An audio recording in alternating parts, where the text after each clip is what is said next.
Snow had been falling since dawn, thick, heavy flakes that coated northern Wyoming like a burial shroud. By late afternoon, the temperature had dropped to -15, and everything outside seemed frozen in place. The barns, the fence posts, even the distant pine trees that stood stiff against the mountains. The storm was the kind old ranchers warned newcomers about, the kind that swallowed the plains whole and left travelers stranded for days. Mark Ellison wasn't a newcomer. He'd grown up in this part of the country in a tiny community called Powder Ridge, and he knew winter better than most. But even he felt uneasy as he drove his pickup down the long, unpaved road that led to his family's old property. His father had passed away 3 months earlier, and Mark had been avoiding this trip ever since. Now, with the storm worsening, he wondered if he'd made a mistake coming alone. The house sat on a hill overlooking a vast stretch of frozen land. The windows were dark, the roof buried in snow, and the barn beside it looked ready to collapse under the storm's weight. Mark parked, grabbed his duffel, and trudged through the drifts.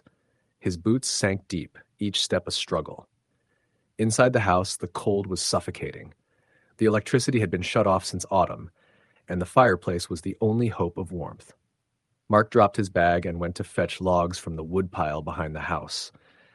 That was when he first noticed the tracks. They were scattered around the back porch, thin, elongated prints that didn't resemble any animal Mark had ever seen.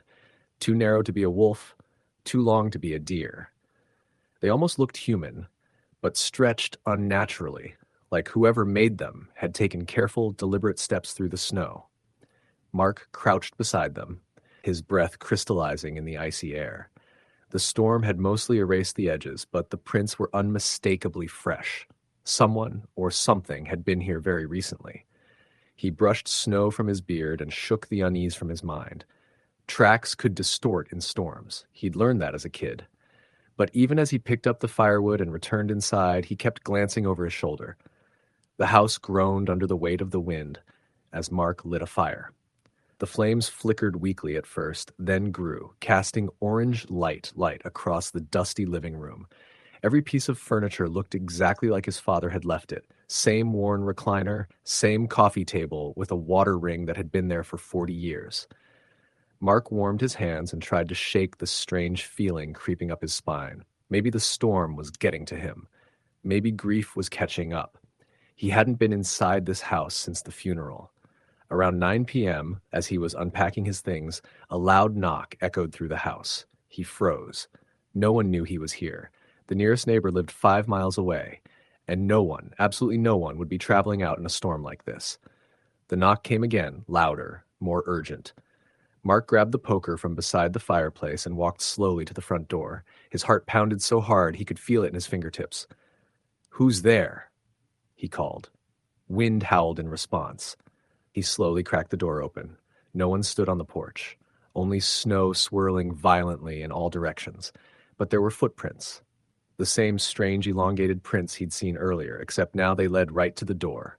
Fresh, deep, and singular, as if only one thing had made the journey. Mark slammed the door and locked it. He backed up, breathing heavily. The house felt colder suddenly. The fire seemed to shrink in the hearth. He told himself it had to be a trick of the storm, maybe a stray traveler desperate for shelter. But why run before the door opened? And what kind of person had feet like that? Hours passed with Mark sitting awake by the fire, listening to the wind tear at the walls. The storm made the house feel alive, shifting and moaning with every gust. Around midnight, exhausted, he finally drifted to sleep in his father's old chair. He woke to silence. The wind had stopped completely. The world outside felt too still, too heavy, as though the storm were holding its breath. Then he heard it, a faint scratching sound. It came from the back of the house, soft at first, like fingernails dragging along wood. Mark sat up, heart pounding again. The scratching grew louder, moving along the exterior wall toward the kitchen. He grabbed the fire poker and moved cautiously through the dark. The only light came from the dying fire, casting dim, trembling shadows. The scratching stopped. Mark held his breath. Seconds passed. Then something tapped, slowly, deliberately against the kitchen window. Tap! Tap! Tap! He didn't want to look. Every instinct screamed at him not to. But he forced himself to turn his head toward the sound. At first he saw only darkness. Then he saw the fingers. They weren't human. They were too long, too thin, each one pressed against the glass as though testing it. They were almost translucent, with joints bending at impossible angles. Another tap. Another. Mark stumbled backward, knocking over a chair. The fingers slid down the glass, leaving faint streaks behind, and then disappeared. He bolted back into the living room and threw more logs on the fire, hands shaking. The heat grew, crackling violently, but it didn't calm him. Around 3 a.m., the scratching returned, this time from the roof. Mark felt sick. Whatever it was climbing across the house, its weight light but purposeful. He heard it move above him, step by step, heading toward the front of the house. Then the doorknob began to turn. Not rattling, not jiggling. Turning. Slowly. Carefully. Like something was trying to slip inside without being noticed. Mark lunged toward the door and held the knob still. The thing on the other side twisted harder. He braced his foot against the wall and pulled with all his strength. After what felt like forever, the turning stopped. Silence. Mark didn't sleep again. He sat by the fire with the poker in hand, staring at the door until the gray light of dawn crept through the window. When the sun finally rose, he stepped outside cautiously. The storm clouds had parted, leaving an eerie stillness behind. The strange footprints were everywhere, circling the house, gathered beneath windows, leading to the barn. And near the front door, pressed deep into the snow, were two long handprints, fingers splayed wide, as though something had crouched there, listening, watching him through the cracks. Mark's stomach twisted. He scanned the property, every muscle tense. Nothing moved except the drifting snow. He debated leaving immediately, but something compelled him to check the barn. Maybe an animal had gotten inside. Maybe that explained everything. He approached slowly, crunching through the snow. The barn door was ajar, swaying gently in the windless morning. He pushed it open. Inside was colder than outside. Dust hung in the air like mist, dim light filtering through holes in the roof. At first, he saw nothing unusual. Then he noticed the ladder leading to the loft had fresh scratch marks along the sides, deep grooves like claw marks dragging upward. His breath hitched. He climbed halfway, just enough to peer into the loft. Sitting in the far corner was a pile of snow and dirt shaped almost like a nest. And in the center lay something small and metallic. Mark climbed fully into the loft, heart racing. When he reached the nest, he knelt down and picked up the object. It was his father's old pocket knife, the one he had lost 2 years ago. The family had searched for it everywhere. They had eventually assumed it had fallen somewhere in the fields. But here it was, inside something's nest. Mark backed away slowly. Every instinct screamed to leave, to run, to never look back. That was when he heard breathing behind him. Slow, wet, wrong. He didn't turn around. He didn't have to. A shadow stretched across the floor in front of him. Tall, thin, impossibly distorted. Mark bolted down the ladder, slipped in the snow, and sprinted toward the truck. He threw himself inside, turned the key, and prayed. The engine sputtered, choked, then roared to life. As he sped away from the house, he glanced in the mirror. Something stood in the barn doorway, tall, pale, watching him with a stillness no living thing should possess. Mark didn't return to Powder Ridge. He sold the land without ever stepping foot on it again. But every winter, when the storms rolled in and the wind howled like a living thing, he heard faint tapping against his window, slow, deliberate, familiar.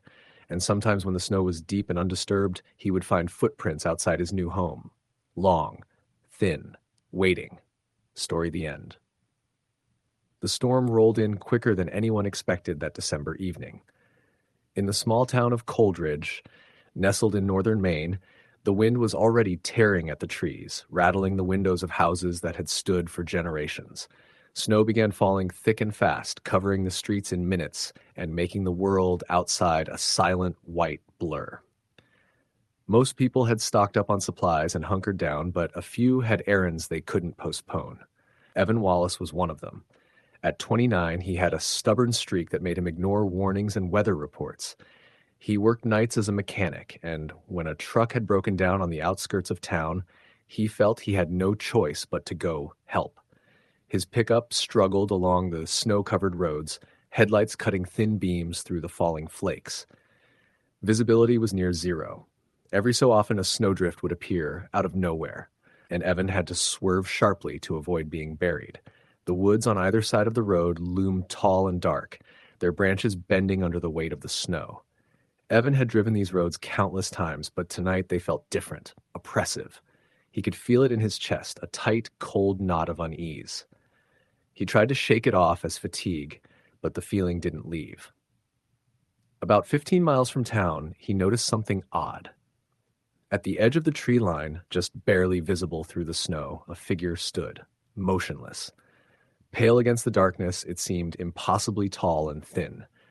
Evan's first thought was someone stranded like him, maybe a hiker who had underestimated the storm. He slowed the truck, squinting, but when he got closer, the figure didn't move or respond. Its head tilted slightly, unnatural, almost like it was watching him with impossible focus. Evan's heart pounded. "Hello," he called out, his voice barely audible over the wind. No answer, just the storm.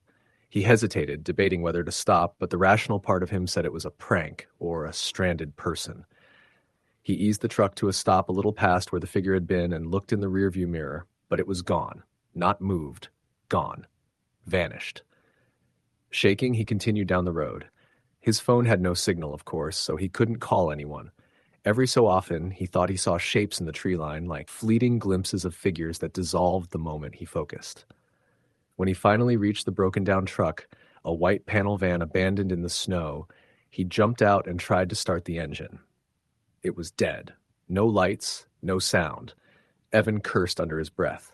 The storm had intensified, gusts hitting him so hard he had to brace against the van to stay upright. He had a flashlight, but the beam barely penetrated the blizzard. As he worked on the engine, he felt it again, that sensation of being watched. He froze, holding his breath.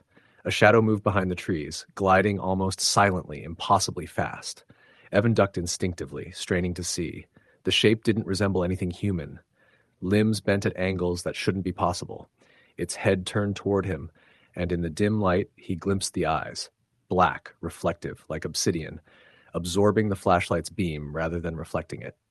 Evan stumbled back, tripping over a snowbank. The creature didn't chase him, not in the way a predator might, but it began to follow in a strange, effortless way, maintaining the distance but mirroring his path through the snow. Panic set in. He scrambled back into his truck, but the doors froze in the cold. He hammered at them, teeth chattering, until finally they gave way. The engine roared to life on the third attempt. He didn't wait. He floored it, tires spinning, kicking snow into the air. When he looked back, there was nothing, yet the feeling of being hunted never left him. By the time he reached town, streets were nearly empty. Power lines had gone down, and most residents were barricaded inside their homes. Evan parked the truck in his driveway, barely able to catch his breath, his hands trembling. The storm didn't let up. Over the next day, snow piled high, blocking roads and isolating the town. Reports started trickling in over the radio. Hikers missing in the woods, a snowplow abandoned on Route 27, a family gone from their cabin without a trace. Authorities attributed it all to the storm, but Evan knew better. That figure, or whatever it was not just a product of the blizzard. The first night he tried to sleep, but every gust of wind sounded like whispering voices. Shapes moved in the shadows outside his window, elongated, bending unnaturally. One moved closer, and for a terrifying moment, Evan thought he could see the reflection of his own terrified face in its black eyes. He stayed awake until dawn, listening to the storm and waiting, hoping it would leave. When the storm finally eased, Evan ventured out. The roads were churned and impassable. Tracks ran through the snow, some human, some long and narrow, impossible to identify. They crisscrossed the town, leading into the woods, never returning. Nathan, he had met the town's deputy, Nathan Briggs, earlier in the day, warned him people had started leaving, abandoning houses in fear. Some swore they saw figures moving between trees, gliding silently, watching. Evan returned home, barricading himself in. He tried calling friends and family in neighboring towns, but the lines were down. The next night, he heard a noise he could not rationalize, scraping across his roof, slow and deliberate. When he looked outside, the shapes were there again, shadows moving on the snow, stopping, staring. One came close enough that he could see the contours of its face. Not human, stretched and thin, eyes like black ice. He slammed the curtain, shaking uncontrollably. For days, Evan remained trapped. Food ran low. Each time he dared to step outside, even briefly, He saw the elongated footprints gliding across the snow toward the houses. At night, more sounds, footsteps in the attic, soft whispering through the walls. Evan slept in short bursts, waking screaming at every creak and gust of wind. When the snow finally melted enough to open the main road, Evan drove out of Coldridge, but the memory never left. He moved hundreds of miles away, seeking distance, sunlight, and safety. But even in the cities, in warm homes far from snow and trees, he would wake to the feeling of black eyes watching from the corner of his vision. Every winter, when the first snow falls, he feels it again. That weight, that gaze, the inevitability of the storm. The people of Coldridge never forgot that winter. Missing persons were never found. Roads cleared of snow revealed strange markings on trees and long, unnatural footprints in fields that no human could have made. Old-timers whispered that the storm had brought something from the woods, a predator tied to the snow, patient and enduring. Every winter after, the townspeople avoided the woods, avoided the storm, and some never left their homes for days when the snow fell. Evan kept a journal of that winter, filled with sketches of the figures he saw and the tracks in the snow. He knew rational people would dismiss it as hysteria or cabin fever, but he didn't care. He had seen it. He had felt the presence, the hunting patience, the unnatural grace of something that existed only in the storm. And he knew, with a certainty that gnawed at his mind, that it would return every winter, waiting for the next person foolish enough to wander too far from safety. Even now, decades later, Evan refuses to travel alone in winter. He never ventures into the woods, and he stays indoors during storms. When the wind whistles through his northern city apartment, when the first snow falls and blankets the streets in silence, he feels it. The watching, the gliding shapes, the cold black eyes. And he knows the storm never forgets. Story, the end. The first snow came early that year, in late November, catching most of the small town of Coldwater, Michigan, unprepared. It began as a gentle dusting, the kind that felt magical against the amber streetlights, turning the town into something out of a postcard. By the next day, however, it had turned into a full-blown storm, relentless and unyielding. Wind howled down the empty streets, carrying with it a chill so sharp it seemed to slice straight through the thickest layers of clothing. Mark Reynolds was used to harsh winters, having grown up in the Midwest, but this storm felt different. He lived on the outskirts of town, in an aging farmhouse inherited from his father. The house had always been drafty, and the old wood floors groaned as if complaining about the weight of snow pressing down from the roof. Mark had spent the morning stacking firewood and checking on his small generator, ensuring he would have enough supplies to ride out the storm. By evening, the power flickered and then went out entirely, leaving him alone in the dim glow of his lantern. At first, the storm seemed harmless enough. Snow swirled outside the windows, blanketing the trees and the empty fields, muffling sound and light. But as night fell, a strange unease settled over the house. Mark had always enjoyed the solitude of winter nights, but tonight, every creak of the floorboards sounded deliberate, almost purposeful. Shadows shifted unnaturally across the walls, and the wind's howl seemed to carry a low, throaty groan beneath it. He tried to rationalize it, the old house settling, the storm playing tricks on his mind. But the gnawing sense of being watched persisted. Around midnight, he heard it. A faint scratching, like claws dragging across the wood siding. He froze, listening. The sound came again, closer this time, circling the house in slow, deliberate movements. Mark grabbed his father's old rifle and crept to the window, peering into the darkness. At first, he saw nothing. The snow fell so thickly that visibility was almost zero. Then a shape emerged. Tall, unnaturally thin, hunched forward, standing at the edge of the tree line. Its face was obscured, shadowed by the hood of a long coat, but its presence radiated something profoundly wrong, something cold that seeped into Mark's bones. He blinked, and it was gone. Mark tried to convince himself he was imagining it, but the scratches continued, moving closer to the windows and doors. He bolted the doors, checked the windows, and retreated to the fireplace, trying to coax the small fire into a roaring blaze. The low guttural moans that accompanied the scratching seemed to penetrate the walls themselves, vibrating through the floor and ceiling. They were not the sounds of wind or storm, and Mark knew it instinctively. Hours passed in tense silence, broken only by the storm and the intermittent scratching. Mark barely slept, keeping the fire stoked and his rifle close at hand. When dawn arrived, the storm had abated slightly, revealing a frozen wasteland outside. Snow drifts nearly buried the mailbox, and the fields surrounding the house were unbroken, except for a trail of enormous footprints leading from the tree line to his porch. The prints were unlike anything Mark had seen before. They were humanoid in shape but far too large, and the spacing was irregular, as if the creature had walked with a staggering, uneven gait.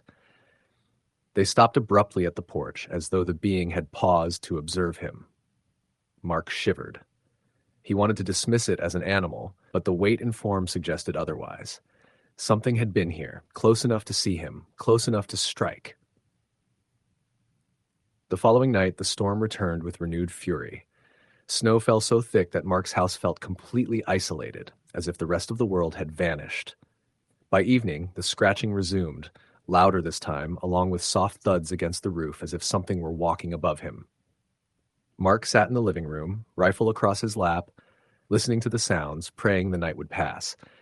But around midnight, the temperature dropped abruptly and frost began forming on the inside of the windows. Then a pounding, heavy, deliberate, shook the back door.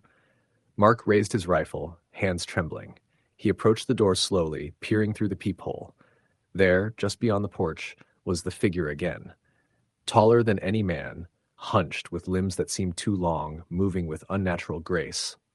Its hood obscured its face, but Mark could feel its gaze cold and unrelenting, as if the creature were peering straight into his mind.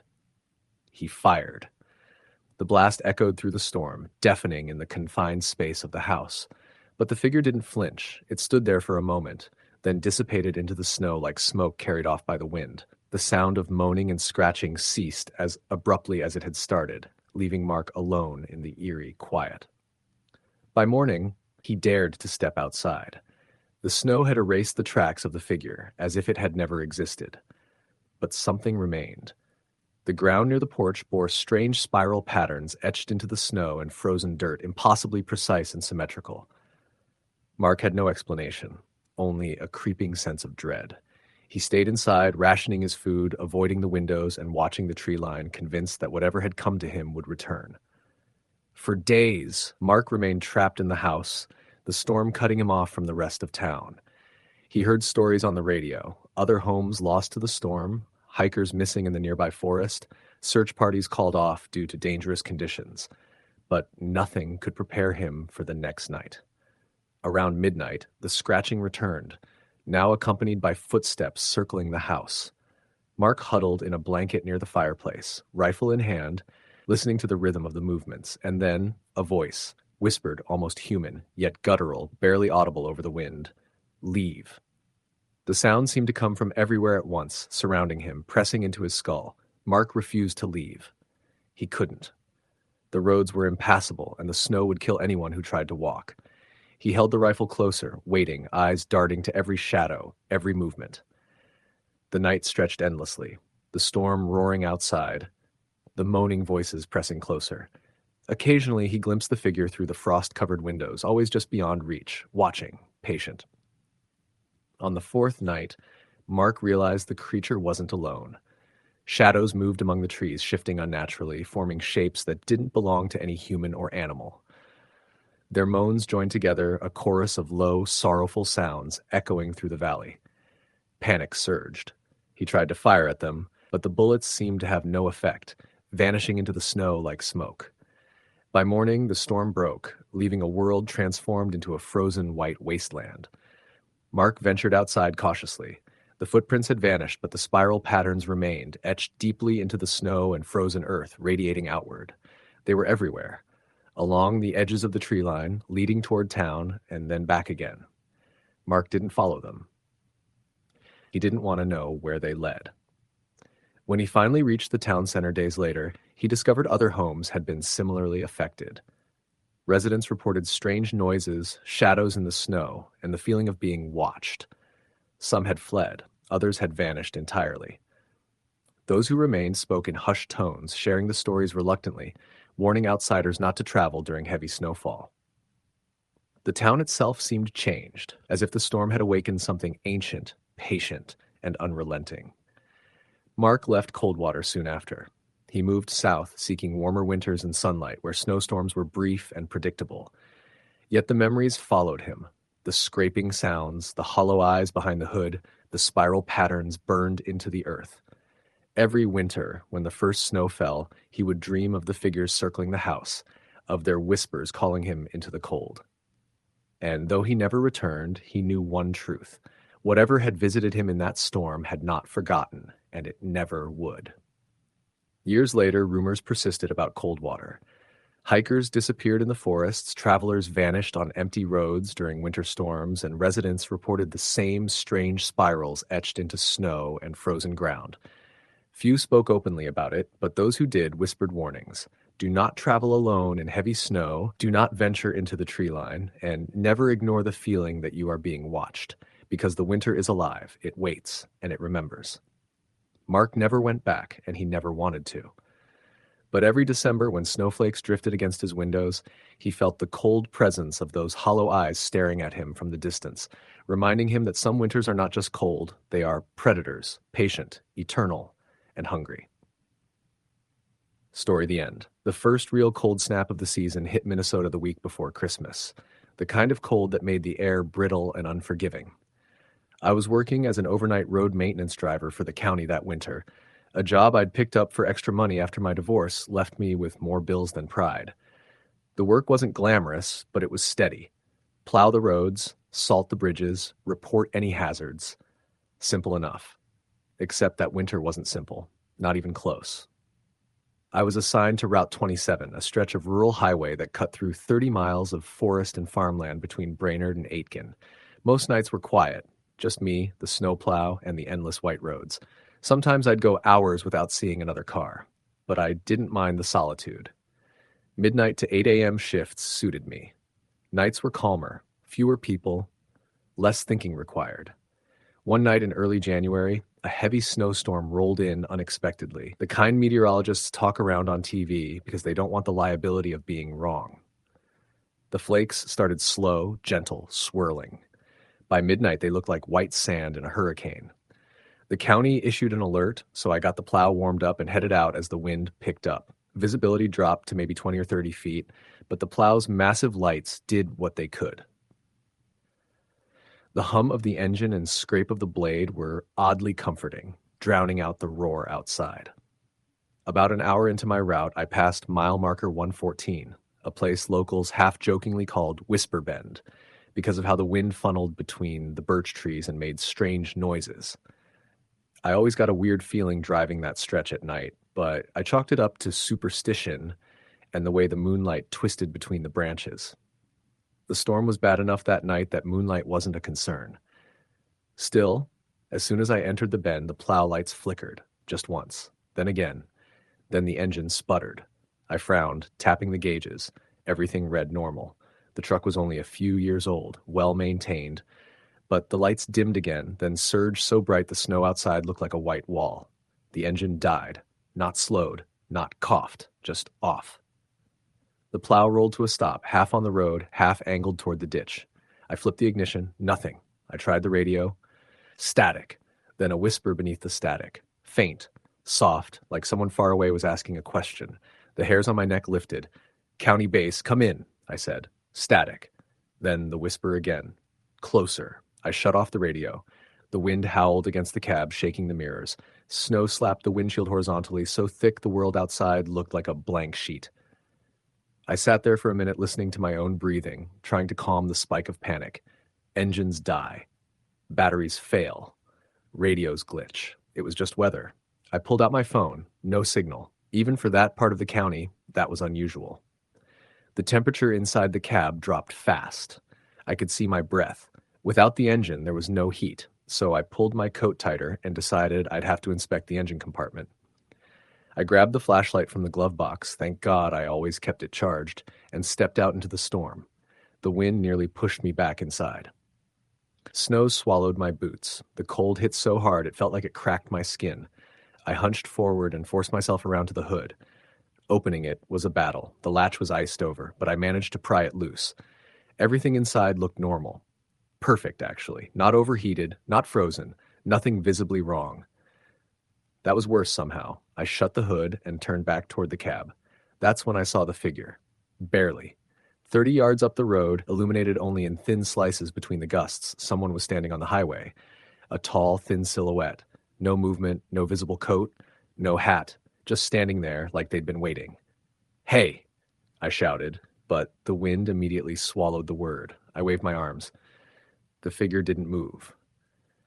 "Do you need help?" I tried again. Still nothing. I shined my flashlight toward them, but the snow made the beam scatter.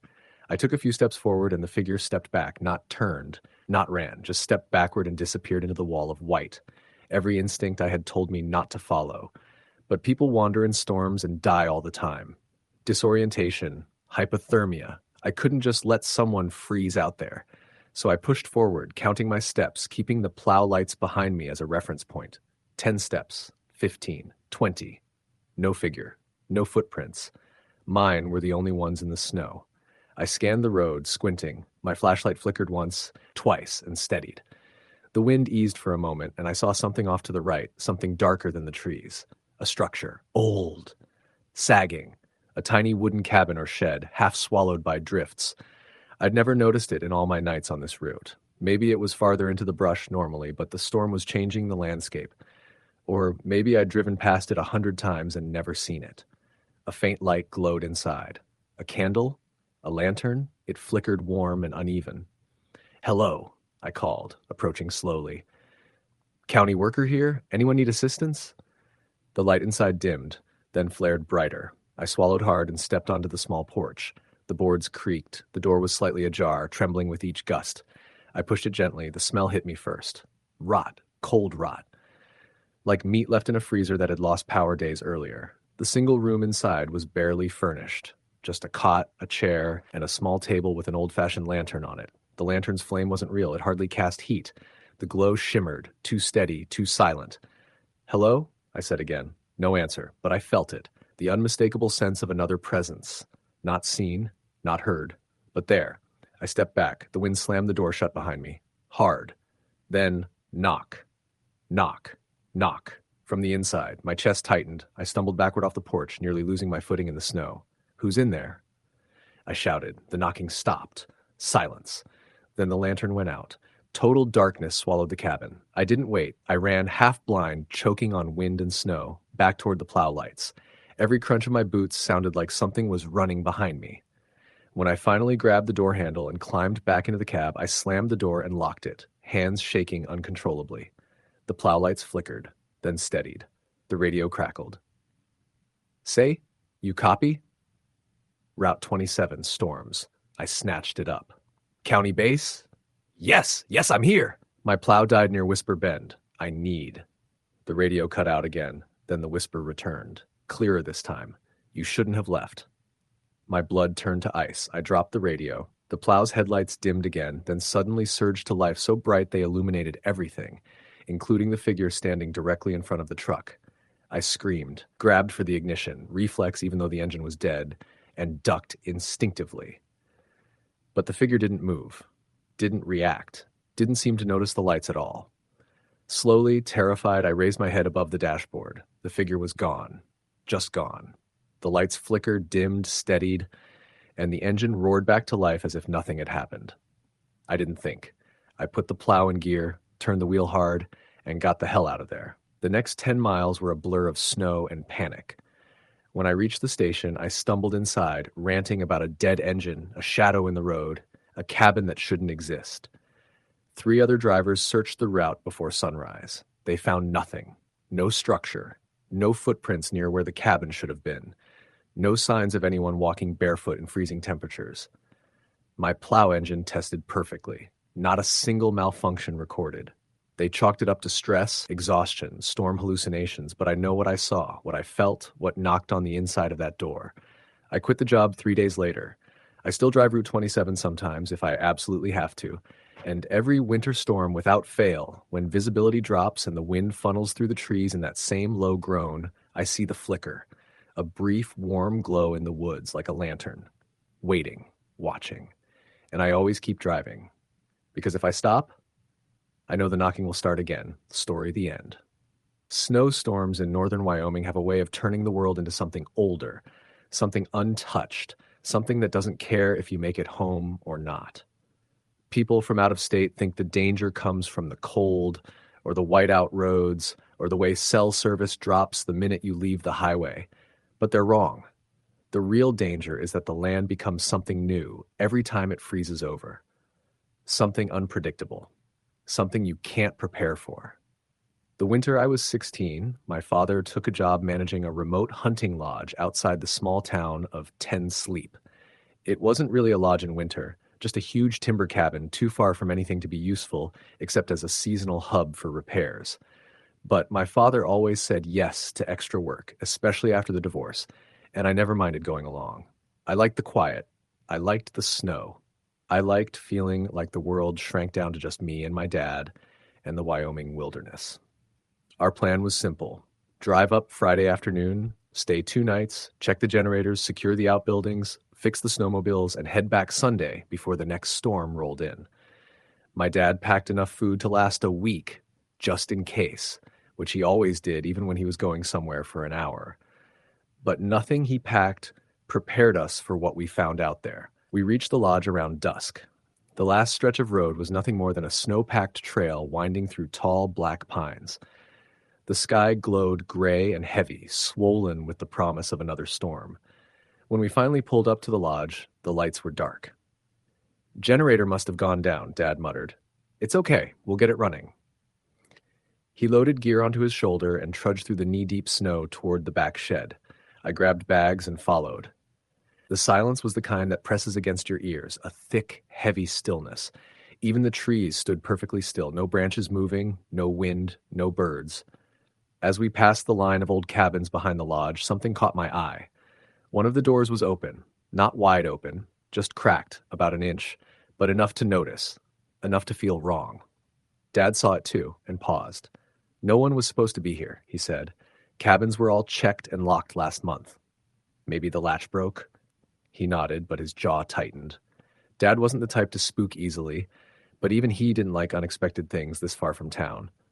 We dropped our bags inside the main lodge and went to check the cabin. The snow outside the door was undisturbed. No footprints, no drag marks, no sign anyone had touched it since the last storm.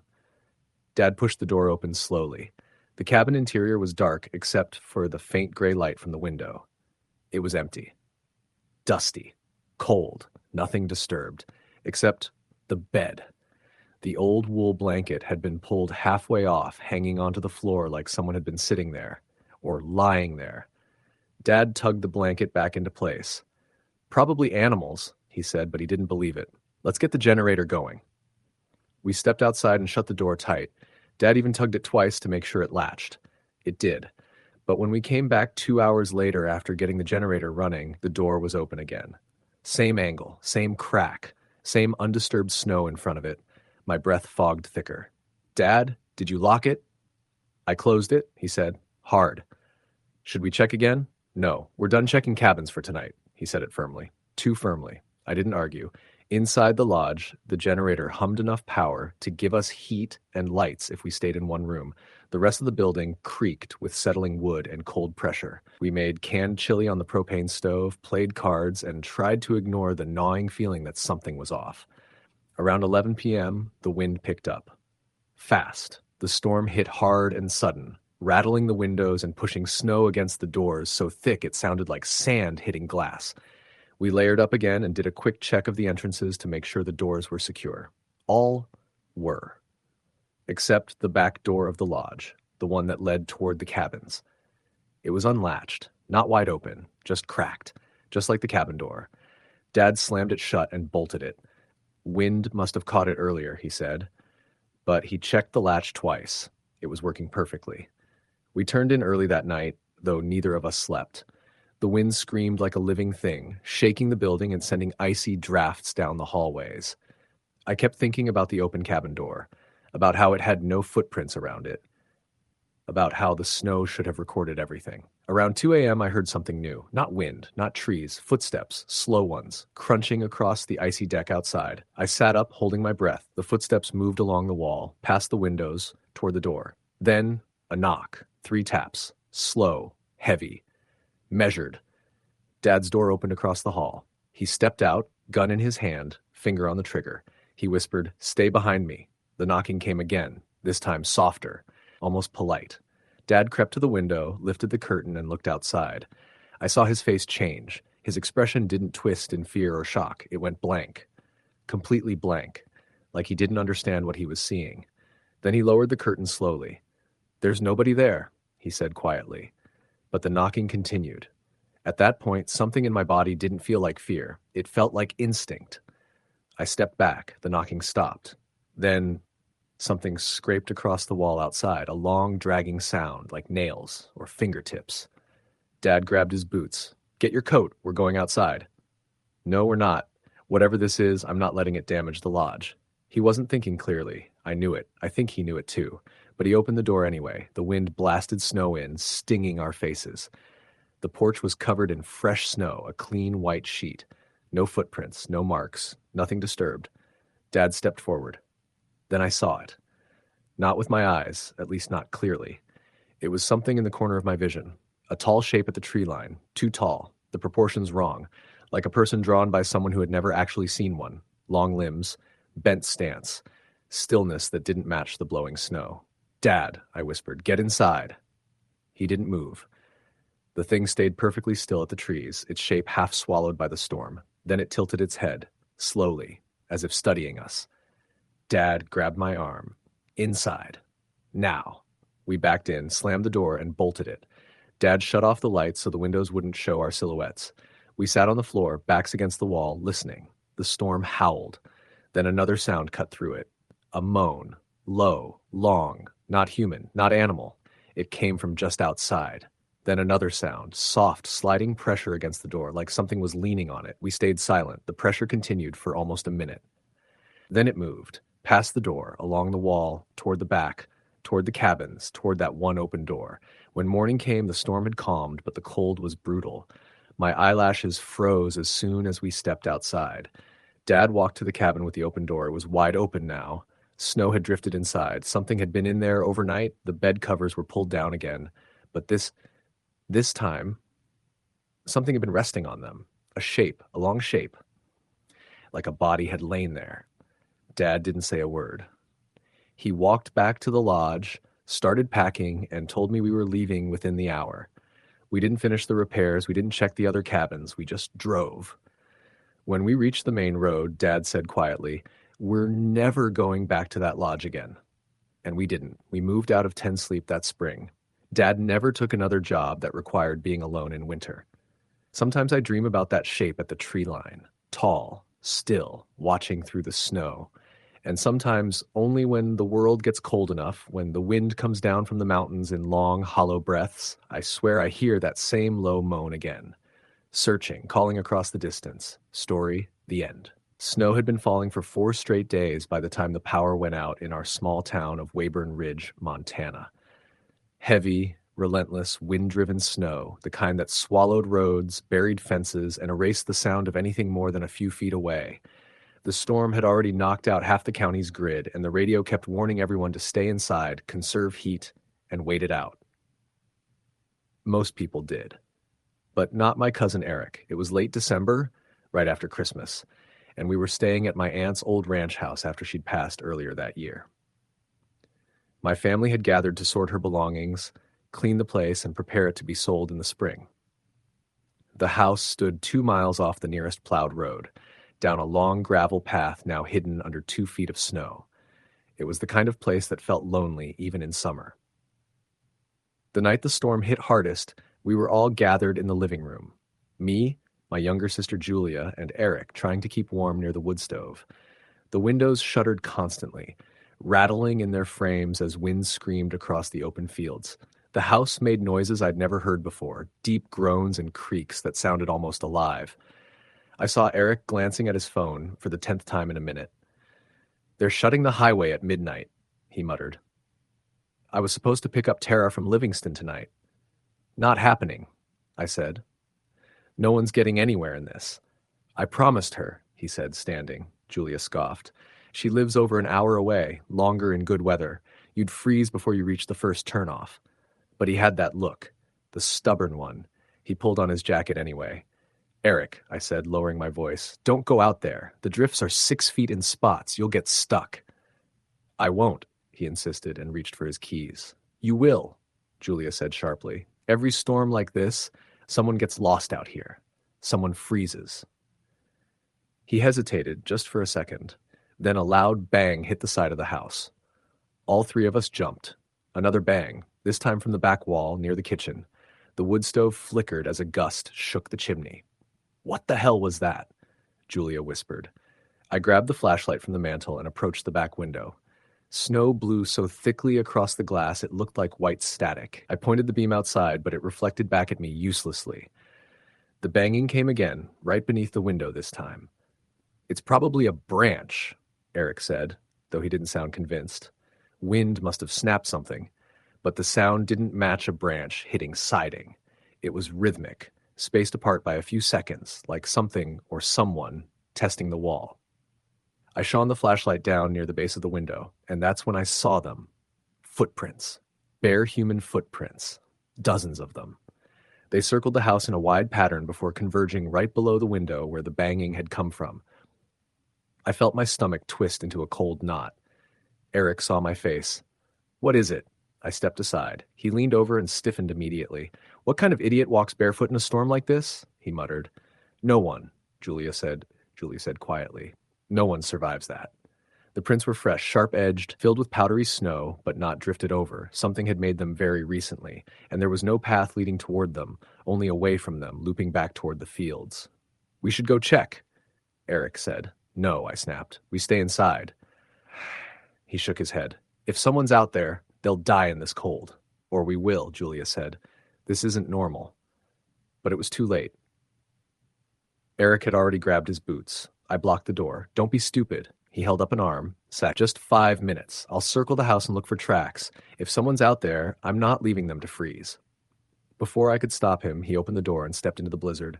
Snow swallowed him instantly, and the wind hurled the door shut behind him. Julia cursed under her breath. Idiot. Absolute idiot. We waited. 5 minutes. 10. 15. Nothing. Something's wrong, Julia whispered. I grabbed my coat. We need to find him. No, she said, gripping my arm hard. Listen. The sound was faint at first, a dragging noise. Something scraping along the siding. Then, knuckles tapping on the kitchen window. Tap, tap, tap. We froze. The taps were slow, intentional. Julia backed into the living room, trembling. Don't look, she whispered. Please don't look. But I did. I turned the flashlight toward the kitchen window. A pale shape was pressed against the glass. Too tall for a person. Too thin. Its forehead left a fogged patch on the inside of the pane, as though it were breathing against it. Long fingers curled around the frame, almost tenderly, like it was feeling for something inside. I stumbled backward. Julia clapped a hand over her mouth to stop a scream. The figure drew back suddenly, disappearing into the snow as if it had melted into it. We have to get Eric, she whispered. But that thing, he's out there alone. I swallowed hard, grabbed the largest knife from the kitchen drawer, and layered on every piece of clothing I could. Julia wrapped herself in scarves and gloves, and together we stepped into the storm. The cold was immediate and brutal. All sound died within a few feet. We held on to each other and fought our way toward the side of the house, following the flashlight beam as it cut a narrow tunnel through the snow. Eric's footprints were visible near the porch stairs. Deep, hurried. We followed them along the siding. They led to the back of the house. Then they stopped. No return prints. Just one final step beside the basement storm door. The door stood open. Wind blasted upward from the dark stairwell, carrying the smell of earth and something foul, like wet fur and rot. No, Julia whispered, shaking her head. He wouldn't go down there. Something dragged him, I said. We descended the steps slowly, every sense screaming. The basement was dark except for the thin beam of my flashlight. Shadows clung to the stone walls. Ice hung in long ridges from the pipes overhead. Eric?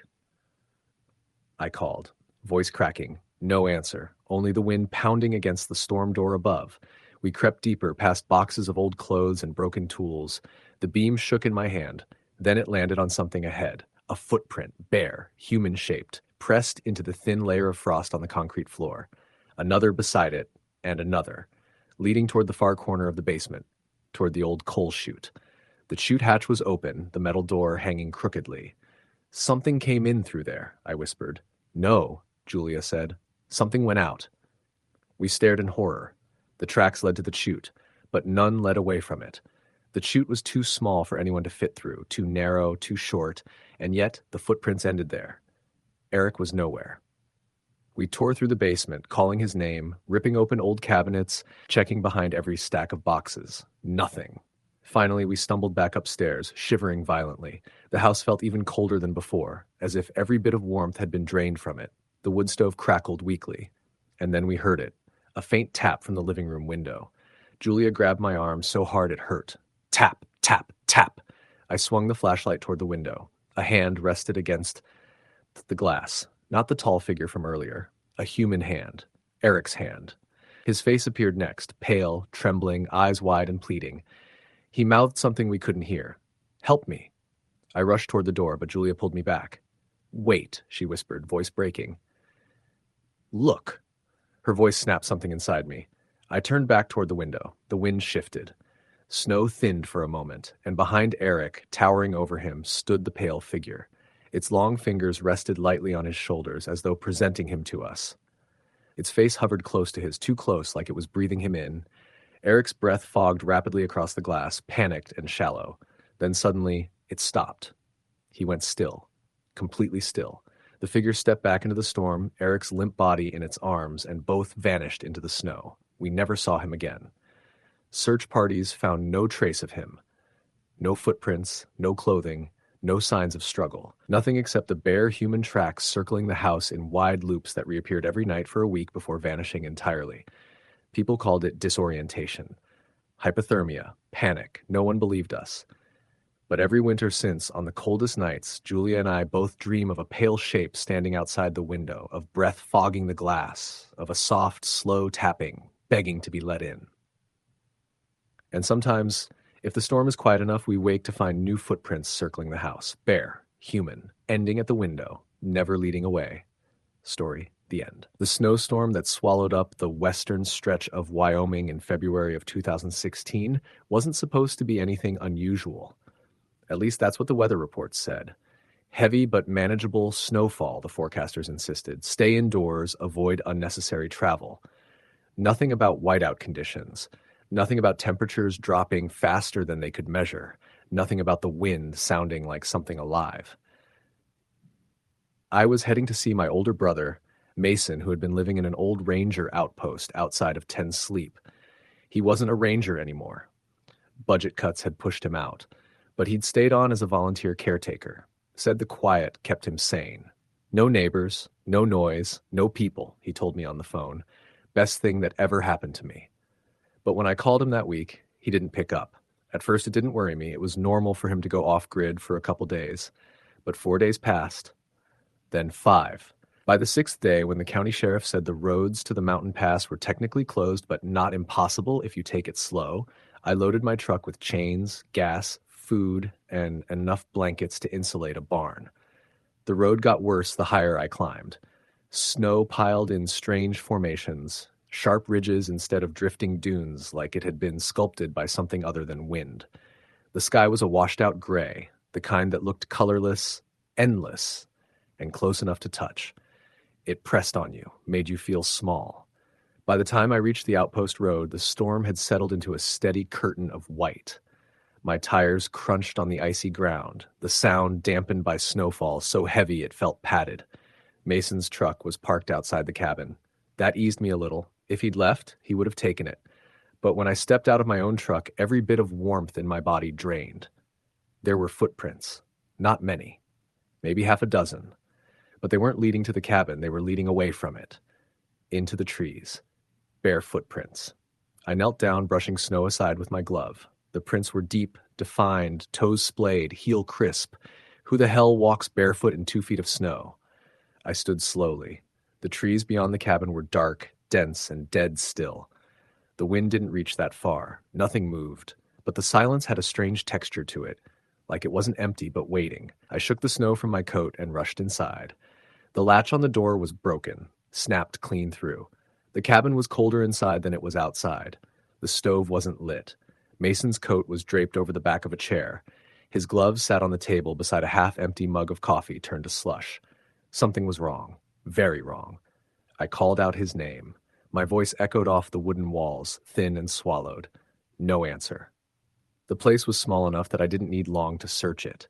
His sleeping bag was unzipped, slightly askew, like he'd climbed out of it fast. The cupboards were open. A flashlight lay on the floor, dead. But near the back door, the one that led into the woods, I found something I still have nightmares about. Another set of footprints, this time inside the cabin, also barefoot. But these weren't like Mason's or any humans. The shape was too elongated, the arch too high, the toes too long, too narrow, like claws that hadn't fully formed. And the prints didn't start at the doorway, they started in the middle of the room, as if something had appeared there, stood for a moment, then walked toward the back door. I backed away so fast I nearly tripped. My fingers shook as I fumbled with my phone, trying again to call Mason. No signal, not even one bar. I forced myself to breathe, forced myself to think. Something had happened, something serious, and those footprints leading away from the house, those had to be his. I had to follow them. Before going out, I grabbed his hatchet from the wall. It was dull, practically useless, but holding it made me feel less helpless. I stuffed a thermal blanket into my pack, along with protein bars and a flare gun. The moment I opened the back door, the trees swallowed all light. Snow fell thicker there, but slower, drifting like ash. The footprints were easy to follow at first. Mason's foot size hadn't changed since we were kids, but after 20 yards, a second set of prints joined his. Bare, inhuman, side by side, like something had walked with him or stalked him. The hair on my arms rose. The quiet deepened until I swore I heard my heartbeat in the snow. I kept walking. Every so often I saw broken branches, disturbed snow, signs of struggle, but faint. Too faint. Like Mason hadn't fought, only been led. The woods thickened. The shadows between the trees darkened into shapes that didn't seem to match the trunks casting them. Some of them were too tall, too thin. I kept seeing movement out of the corner of my eye. Always small, always gone when I looked. I told myself it was panic, darkness, the storm. But a part of me knew that wasn't true. After maybe 20 minutes, the footprints stopped, just stopped, in the middle of a small clearing, circled by pines, twisted by winds. They shouldn't have survived. Snow covered the center of the clearing except for one patch, an oval of bare earth no bigger than a bathtub. The snow around it had melted into a perfect ring. Something warm had been there, recently. My breath clouded the air as I stepped closer. The ground was smooth, almost polished. No leaves, no twigs, no tracks. But I felt something, a warmth rising from the soil that had no right to exist in that cold. I crouched and touched it. Heat, real heat, like a body had been lying there. I jerked my hand back. Something rustled in the trees behind me. I spun around, just the wind. I turned back and froze. A figure stood at the other side of the clearing, tall, too tall, 7 feet at least, shoulders narrow as fence posts, arms hanging long, longer than they should. Its body had no color, not white, not gray, nothing, like staring at a shape cut out of the world. Its head tilted slowly, unnaturally far, as if its neck had more joints than a human's. It didn't have eyes, but I felt it looking at me, watching me, studying me. My throat closed. My legs refused to move. Another shape appeared at its side. Then another behind me, then more among the trees, tall forms, thin and bent, slipping closer with each flicker of wind. A whisper rose, not from one place, from everywhere, a soft, layered murmur like voices trying to speak through snow. Then, clear as a knife through ice, I heard my name, not shouted, not spoken, whispered, right beside my ear. I staggered back, pointing the hatchet wildly. My breath came in sharp bursts. The figures didn't move, but the whisper didn't stop. It grew, multiplied, became a chorus of voices, each one a little off, like recordings slowed down or sped up until the pitch was wrong. Then I heard another name. Mason. My blood froze. Something shifted in the center of the clearing. Snow drifted away, revealing new footprints. Not mine. Not the creature's. Mason's. Fresh. Leading away from the warm patch, directly into the trees opposite me. He was alive. He had to be. I fired the flare gun into the air. The forest exploded in red light. Every figure in the clearing recoiled violently as if the light was burning them. Their forms distorted, stretched, flickered like shadows under a strobe. A rumbling sound rolled from all directions, deep and furious. I ran. I didn't think. I didn't check behind me. I just ran, following Mason's fresh footprints, lungs burning, legs shaking. The forest warped around me. Snow swirling so thick I saw nothing but flashes of red fading into darkness. I don't remember reaching my truck. I don't remember driving down the mountain. I remember the sheriff shaking me awake inside the station, asking if I'd crashed because I'd come in rambling, frostbitten, soaked in snow, and missing my coat. They searched the mountain for Mason for days. They found nothing, not the footprints, not the warm patch, not the cabin prints, not even Mason's truck. They said I imagined it, that the storm disoriented me, that trauma twisted memory. But 3 weeks later, when the thaw came early and the first hikers went up that way, someone found something at the edge of the clearing. A single barefoot print, deep, wide, human, Mason's size. I still have the flare gun. Still hear the whisper of my name sometimes when snow hits the windows at night. Sometimes I hear another whisper too, faint, lost in the wind. Help me. And I pray it's just memory. Because if it's not, then Mason is still out there, or what's left of him is. Story, the end. Snow had been falling steadily for 3 days, thick and heavy as wet cement, burying northern Minnesota in drifts taller than most cars. Plows kept the main roads clear, but the back roads, the rural gravel stretches, the old hunting trails, the forgotten logging paths, were vanishing beneath white waves that only grew deeper with each hour. I'd been assigned to winter road maintenance that season, which meant long shifts, cramped cabs, and coffee that tasted like burnt rubber. I didn't mind the work. Someone had to keep the county drivable. But I hated the night shifts because out there in the dark, surrounded by nothing but snow and silence, your mind played tricks on you, or at least that's what I used to think. Now, I'm not so sure it was my mind at all. It was the night after Christmas when dispatch radioed me, asking if I could swing out to Lake Iron Road, a rural stretch with 6 year-round residents, all of them stubborn old-timers who refused to move to town. One of them, a man named Sam Weller, had called in to say the drifts were too high for him to even open his door. We'd had calls like that dozens of times that winter, so I didn't think much of it. I left the station around 10:15 p.m., driving the county snowplow into a sky whipped white by wind. By the time I turned toward Lake Iron Road, the world had gone pitch black except for the pale glow of headlights bouncing off the storm. I drove slow. The snow swallowed the sound of the engine, turning the world into muffled, drifting silence. About 2 miles down, I noticed something odd, a set of footprints on the road. Not fresh, the edges were soft, half-filled by falling snow, but someone had walked along the road during the storm, heading west, away from the homes instead of toward them. The stride was long, too long for someone trudging through knee-deep powder. I radioed it in. "Dispatch, I've got footprints out here. Might want to send someone to check. Looks like someone's wandering." Static crackled back. "Copy that. Anyone nearby?" "No vehicles on Lake Iron," I said. "Not one." I continued plowing, glancing at the footprints every so often. The tracks went on for nearly half a mile, fading in and out of view. Then, suddenly, they crossed the road. Not walked. Leapt. The right footprint disappeared, and the next one landed 6 feet away, halfway up the embankment. No human being jumps like that in a blizzard. I stopped the plow, opened the door, listened. The only sound was the soft hiss of snow settling. I tried to convince myself it was an animal, maybe a moose kicking through the snow at an odd angle, but the prints looked human. Barely, but human. It was then that I realized something else. The tracks came from the direction of the lake. Frozen solid in winter. Nobody went out there at night. I climbed back in the cab and kept driving, telling myself I would mention the prints to the sheriff in the morning. But a mile later, just as Sam's house came into view through the storm, the plow lights hit something lying in the middle of the road. I slammed the brakes. A body. Face down in the snow. My stomach lurched. I radioed dispatch as I jumped down from the cab. "Possible casualty on Lake Iron Road. I'm checking it now."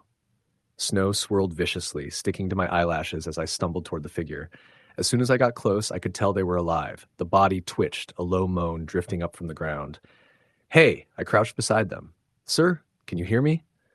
The man's jacket was torn down the back, shredded like an animal had mauled it. His hat was missing. His hair was full of ice. His face, pale, eyes unfocused, looked like he'd been wandering for hours. "You need to go," he rasped. "Don't try to talk. We're getting you warmed up." "No." His hand shot out, gripping my sleeve with icy fingers. "It's still here." "What is?" He opened his mouth like he wanted to answer, but his eyes suddenly widened at something over my shoulder. Then he screamed. Not a word, not a warning, just pure terror. I whipped around. Nothing. Just snow and darkness and wind. By the time I turned back, the man had passed out. I had no choice. I carried him to the plow truck, struggling against the storm. He was heavier than he looked, his body stiff with cold. I wrapped him in a thermal blanket and cranked the heater. Dispatch said an ambulance was on the way, but with the storm, it could be 20 minutes or more. I kept glancing out the windshield. The road looked empty, but I felt watched. About 10 minutes later, something hit the side of the truck. A dull, heavy thud that vibrated the whole cab. The man jolted awake and grabbed my arm again. "Just don't go out there. I have to see what that was." "No," he whispered. "It'll take you too." I shook him off gently. "I'll be right back."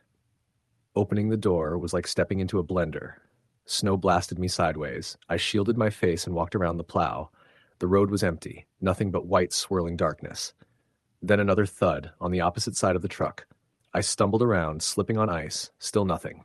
My breath came fast, turning the cold air into knives in my lungs. I scanned the edges of the woods, the snowbanks, the tree line. Then I saw it, a shape standing between the trees. Human height, too thin, wrong proportions. Shoulders hunched forward as if its spine bent the wrong way. I could barely make it out through the blowing snow, but its eyes were reflective, like an animal caught in headlights. They weren't shining with light. They were reflecting mine. The creature's head cocked to the side, slow and deliberate. I backed toward the plow. "Hey!" I shouted, though I don't know why. "What do you want?" It moved, not walking, sliding, like it was carried by the wind, drifting soundless across the snow. I lunged into the cab and locked the door just as something slammed into the back of the truck hard enough to rock it. The injured man screamed. The windows fogged with our breath as I threw the plow into gear and floored it. The blade crashed through the drifts as we barreled down the road, the truck fishtailing wildly. Something hit the roof, a sharp metallic bang, then another.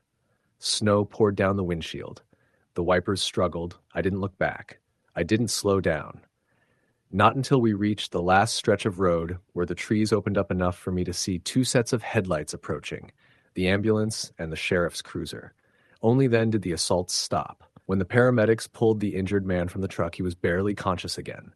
They asked me what happened, but I couldn't answer. Not in a way that made sense. Together, we went back up the road in the cruiser, lights flashing, trying to find tracks or evidence. Nothing. No footprints, no drag marks, no sign anything had ever been there except the man lying face down on the road. Even the weird footprints I'd seen earlier had completely disappeared. The sheriff told me storms could erase anything, that the mind played tricks in conditions like that it was probably an animal, maybe a moose or a wolf, confused and frightened. But animals don't move like that. Don't stand upright like that.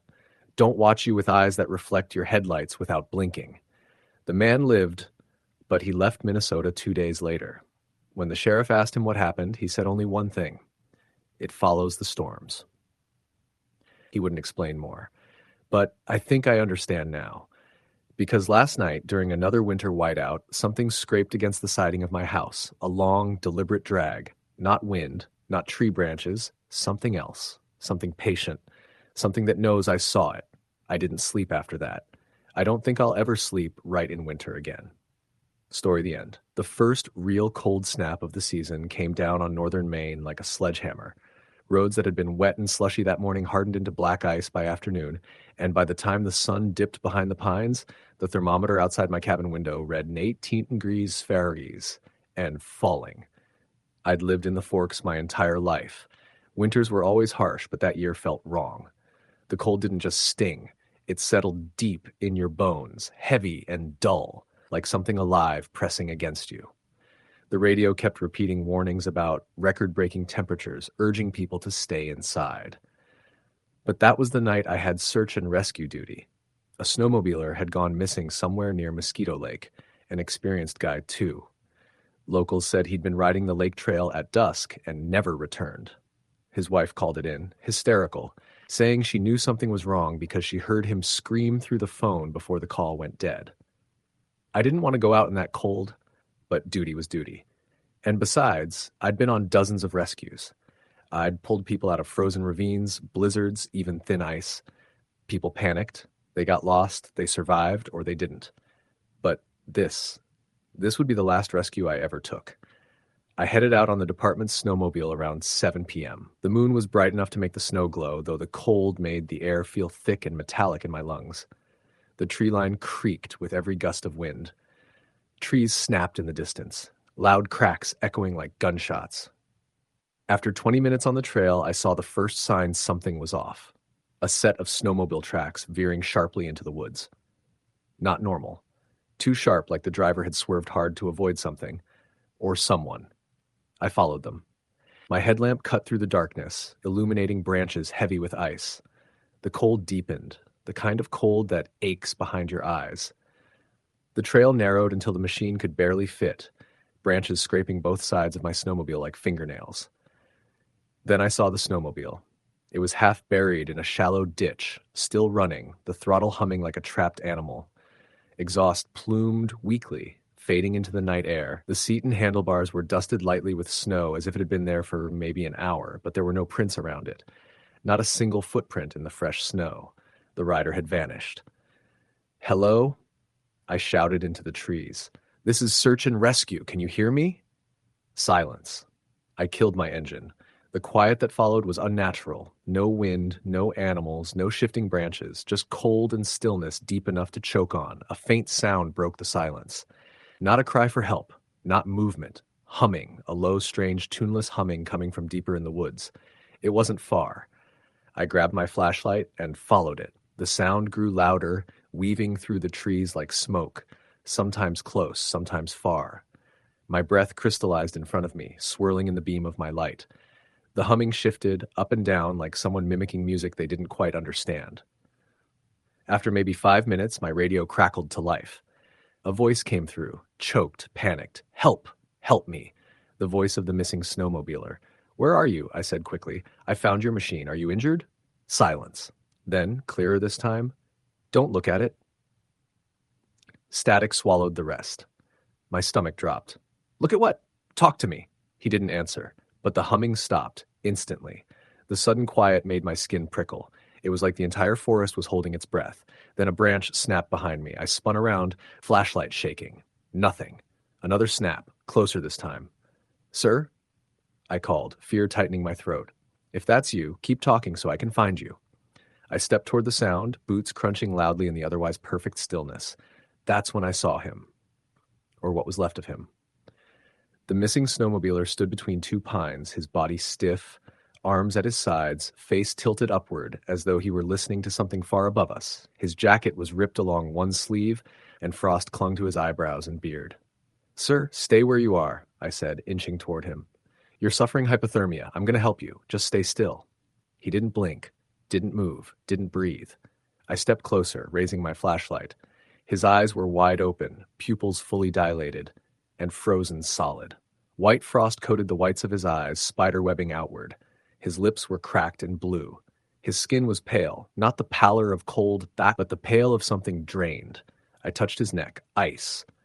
No pulse, but his mouth opened, slowly, mechanically, and the humming started again, the same low, tuneless sound, except this time it came from his throat. I stumbled backward, slipping on a patch of snow. The humming grew louder as the man's jaw moved in jerky spasms, like a puppet jerked on tangled strings. Then his head snapped toward me so fast I heard the vertebrae crack. The humming stopped. His frozen mouth formed a word, not his voice, not anything human. "Run." I didn't hesitate. I bolted through the trees, branches whipping my face, snow flying in plumes around my boots. I didn't look back. I couldn't. Whatever had made that man speak wasn't natural, and instinct screamed at me to get out. But the woods weren't silent anymore. Something moved behind me. Not fast, deliberate, heavy. The trees groaned as something passed between them, something too large to be human. Snow fell from branches in soft waves as it moved. My breath tore from my chest as I reached the ditch where the snowmobile had been. It was gone. Both snowmobiles, his and mine, gone without a trace. Only the indentations in the snow remained. And my radio crackled again, not with static, with the humming, but layered this time, multiple voices all humming in perfect unison, low, cold, empty. Then a whisper threaded through it. "Don't turn around." I didn't. I ran harder than I ever had in my life, crashing through snow that swallowed my boots, lungs burning, eyes watering from the cold. I could feel something behind me, pushing the air forward with each step it took. At some point I fell. Maybe a root, maybe exhaustion. Maybe the cold numbed my legs too much to lift them. Snow filled my collar. Ice stung my wrists. My chest heaved as I clawed at the ground. The humming grew louder, right behind me. I squeezed my eyes shut. The cold deepened, pressing against my skin, sinking into my ribs. It felt like fingers of ice were brushing the back of my neck. Then, a distant engine roared. Headlights cut through the trees ahead, bright and blinding. A voice shouted my name, my partner Tom. They'd sent backup when my radio went wild. The humming cut off instantly. The cold lifted just slightly, enough that I could feel my limbs again. I forced myself to move, stumbling toward the lights. Tom grabbed my arm, practically dragging me into the rescue snowcat. As soon as the door shut, warmth flooded over me and I collapsed against the seat. "What the hell happened?" he asked, pale. "We tracked your radio. You were wandering in circles. Your machine was overturned back by the lake. We thought you froze." I tried to speak, but my tongue felt wooden, frozen. "Did you see anyone else?" I finally asked. "No," he said. "No tracks except yours." I shook my head. "Not possible." "Tom, I found the snowmobiler." "Where?" "In the woods." He stared at me. "There weren't any bodies out there." We argued all the way back to base. They checked the area the next morning, scouring miles of forest. They didn't find him. Not his body. Not his snowmobile. Not even prints. As if he'd never existed. I quit the search and rescue team 3 days later. I moved south by spring. But winter always finds me, no matter where I go. Every year, when the temperature drops below zero, I hear faint humming outside my bedroom window. Sometimes it's far off, sometimes it's so close I can feel the glass vibrate, and sometimes I hear my own voice humming back. Story the end. The storm rolled in fast, faster than any winter storm had a right to. By late afternoon, the sky over northern Maine had turned a bruised gray, the kind that warned locals to get home, lock up, and pray their generator didn't fail. The radio in Jack Mercer's truck had been repeating the same message all day: whiteout conditions, travel strongly discouraged. But warnings didn't matter. Not when your father wasn't answering the phone. Jack hadn't spoken to his father, Henry, in nearly a year. They didn't fight. They just drifted. His father was a stubborn old man who preferred chopping his own firewood at 73 rather than hiring help. Their last conversation had ended with Henry grumbling that he didn't need checking on. But that morning, Henry's neighbor, Mrs. Talbot, called. She hadn't seen him in 2 days, not at the mailbox, not on his porch, not anywhere. And last night, she'd heard a terrible sound coming from the woods behind Henry's property. A scream or a cry or something not quite human. Jack tried to brush it off. But by noon, he was already driving north, the storm nipping at his heels. Now, 6 hours later, the storm had swallowed the world. Snowflakes the size of feathers pummeled the windshield. The forest road leading to his father's cabin was nearly invisible. Twice he felt the truck fishtail. Every instinct begged him to turn back. He didn't. At last, the cabin appeared through the swirling white, its yellow porch light glowing faintly like a dying firefly. Jack parked crookedly in the yard, grabbed his duffel, and trudged through the snow. The drifts came up nearly to his knees. He knocked hard. "Dad? It's me." No answer. He tried the handle. Unlocked. A chill, not from the storm, crept up his spine. The cabin was dim. Only the kitchen light was on. A pot sat on the stove, its contents burned to a black crust. The air smelled faintly of smoke and something else, something metallic. "Dad?" he called again, stepping farther inside. The living room was a mess. Blankets scattered on the floor, the old hunting rifle missing from the rack, a mug shattered near the hearth. 2 deep scratches gouged into the wooden floor, like something heavy had been dragged. Jack crouched to touch the grooves. They were fresh. His breath fogged in front of him, though the house wasn't cold. He stood slowly, every instinct screaming that he wasn't alone. A noise came from down the hall. A faint shuffle. Jack's heart hammered. He moved toward the hallway, each step deliberate. The last door on the right was his father's bedroom. He pushed it open. Empty. The bed was unmade, blankets half pulled to the floor. The window stood open, snow blowing inside in small flurries. Jack rushed to close it and froze. Outside the window, beneath the snow-covered birch trees, stretched a line of footprints leading away from the cabin. Bare footprints, in the middle of a Maine blizzard. Jack felt cold all the way to his bones. The footprints were deep, far too deep for someone of his father's size, and the shape wasn't right. The toes were long, spread too far apart, almost claw-like. He backed away from the window. He had to get help. Call the sheriff, the rangers, anyone. But his phone had lost service since an hour back on the highway. He'd need to use the landline. He stepped quickly back into the hall and heard something slam outside, a sharp, heavy impact, followed by a dragging sound. Jack's blood ran cold. He moved to the front window, heart pounding. The swirling snow made it impossible to see more than a few feet, but he thought he saw something moving near the tree line. A shape too big to be a person, too tall, too uneven. He blinked hard. The shape vanished into the white. He grabbed the landline from the kitchen wall and pressed the receiver to his ear. Silence. Not even a dial tone. Just dead air. He slammed it down. The storm roared louder outside, shaking the window panes. He needed to decide fast. Stay in the cabin where something had clearly gone wrong, or run back to the truck and try to make it to town. He chose the truck. He threw on his coat and rushed to the door. The moment he opened it, the storm nearly knocked him backward. Ice pellets stung his face. He shoved forward, head down, squinting at the faint silhouette of his pickup. He made it halfway across the yard when he heard it. A cry unlike anything he'd heard before. Not an animal. Not human. A warped, desperate scream that seemed to echo through the snow itself, coming from everywhere and nowhere at once. Jack stumbled, slipping in the snow. His breath came out in ragged gasps. He forced himself toward the truck, and then saw the driver's door was open, swinging lightly in the wind. He hadn't left it open. Jack approached slowly, legs trembling. The interior light flickered. The driver's seat was soaked, not with water, something dark, thick, blood. A fresh pool glistened on the floor mats, already beginning to freeze at the edges. Jack staggered back, hand over his mouth. Then the scream came again, closer, too close. The trees behind him shook violently, snow cascading to the ground as something enormous moved among them, snapping branches like toothpicks. Jack ran, not toward the cabin, not toward the truck, but toward the old tool shed on the north side of the property. It was small, barely big enough to stand in, but it had a lock. It was something. He slipped inside and slammed the door shut, fumbling with the bolt. The wind outside howled like something feral. He pressed his ear to the wood, heart thundering. For a full minute, he heard nothing. Then, crunch, deep, heavy footfalls in the snow, slow, deliberate, approaching the shed. Jack held his breath. The footsteps stopped right outside. Silence thickened the air. Then the doorknob rattled violently. Jack jumped backward, hand over his mouth to stifle any sound. The door shook, hard, dust falling from the rafters. A guttural sound vibrated through the wood, low and rasping, like someone breathing through shattered lungs. And then it stopped. The footfalls moved away, cracks of ice punctuating each step. Jack waited. 5 minutes. 10. 15. The storm raged on. Slowly, shaking, he unlocked the door and eased it open a crack.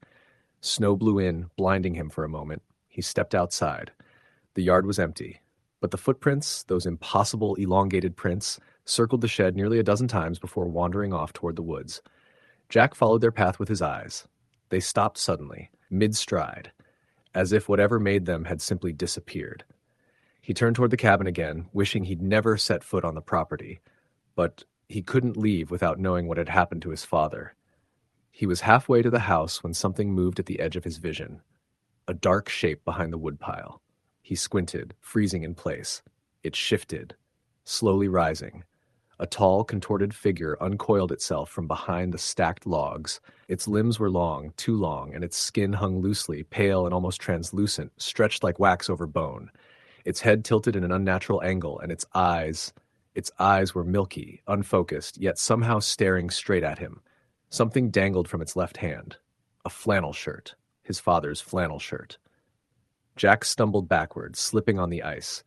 The creature released a sound, half wheeze, half shriek, that sliced through the storm. Jack scrambled to his feet and bolted toward the cabin, slipping, falling, pushing himself up again as the creature emerged fully from behind the woodpile and began advancing in long, jerking strides. He reached the cabin, slammed the door, and shoved the old oak dresser in front of it. A heavy thud hit the other side. Then another. The wood splintered slightly with each impact. Jack raced to the back door, also unlocked. He bolted it, locked the windows, pushed furniture against every opening he could. The pounding stopped. Silence. For a long moment, the only sound was his own breathing. Then, a slow scratching on the roof. Jack looked up, terror freezing him. Footsteps crept across the shingles. Slow, heavy, purposeful. The creature was climbing. He backed away from the ceiling as the steps moved directly over him. Snow thudded from above, shaken loose by the creature's weight. And then, crack! One of the ceiling boards split. A pale, elongated hand pushed through the gap. Jack screamed, grabbed the fire iron from beside the hearth, and ran for the basement door. He fumbled with the latch as wood splintered above him. He barely made it inside before slamming the door shut behind him. He descended into the darkness. The basement was cold, quiet, the only light coming from a small lantern near the stairs. Jack crouched in the corner, clutching the fire iron like it could save him. He listened. Upstairs, the creature roamed. Its footsteps were slow, thoughtful, searching. The boards groaned as it moved room to room. Then, silence. Jack held his breath, sweat freezing on his skin. Minutes passed. The house above made no sound. Snow continued to slam against the siding, and then a soft tapping, not from upstairs, from behind him. Jack turned slowly, raising the lantern. There at the far end of the basement stood the small square window that faced the backyard. Snow clung to the glass, the slide. A shadow moved past it, then a face pressed to the window. Jack's heart stopped. It wasn't the creature. It was his father, or what was left of him. His father's face was pale, frozen, eyes wide and lifeless, as if staring straight at him through inches of frost. His lips were cracked, his skin blackened with frostbite. His expression twisted in a desperate, silent plea. Jack stumbled backward, knocking over a stack of wood. But before he could run, the creature's impossible, skeletal hand appeared behind his father's frozen head, wrapping around it like a claw. It dragged the lifeless body out of view. Jack bit back a scream. Then the creature's own face pressed to the glass. Its breath fogged the window. Jack ran. He burst through the basement door, tripping up the stairs, slamming it shut behind him. The house remained silent, but he knew he only had seconds. He sprinted to the back door, threw it open, and plunged into the storm. He didn't stop running, not when the creature shrieked behind him, not when he fell twice crossing the yard, not when the storm nearly knocked him unconscious. He ran until the cabin was gone, until the trees thinned, until the road appeared, dark and winding, his only hope. He didn't stop until he flagged down a snowplow driver 2 miles later, collapsing against the man's coat, sobbing, frozen, barely able to speak. Search teams never found Henry Mercer. They never found the creature either, but they found the cabin's windows broken from the inside, found claw-like prints circling the property, found Jack's abandoned truck, doors ripped open, seats slashed, and deep in the snow behind the tool shed, they found a dozen sets of bare prints, long, thin, inhuman, leading into the woods and stopping suddenly as if whatever made them had stepped into thin air. To this day, Jack refuses to go back to Maine in winter. He refuses to stand near trees after dark, and sometimes on nights when the ice on the roof groans from the cold, he hears that familiar dragging sound, as if something outside is still looking for him. Story the end. It had been snowing for 3 days straight when the Henderson family realized they were trapped. Their small cabin, tucked deep in the Adirondack Mountains of upstate New York, was supposed to be a peaceful getaway for the holidays, but the storm had quickly turned the mountains into a frozen prison. Snowdrifts piled against the doors and windows, and the power had flickered out the first night, leaving only the hum of a small generator and the faint glow of lanterns. Tom Henderson, a man in his 40s with a rugged build from years working construction, paced the cabin floor. His wife, Laura, tried to keep their two children, Megan and Ethan, entertained by playing board games by candlelight, but even their laughter couldn't mask the oppressive silence that surrounded the cabin. Outside, the wind howled like a living thing, shaking the walls with its icy fingers. "This storm is worse than they said," Tom muttered, rubbing his hands together to keep warm. "We might be stuck here for a while." Laura glanced out the window, her breath fogging the glass. "It's beautiful in a way," she said softly, though her eyes betrayed her unease. "But quiet. Too quiet." Tom grunted in agreement. He didn't believe in omens, but something about the way the shadows fell across the snow felt wrong. He shrugged off the feeling and tried to focus on keeping the fire going. That night, after the children were asleep, Tom heard it. A faint scratching sound outside the cabin.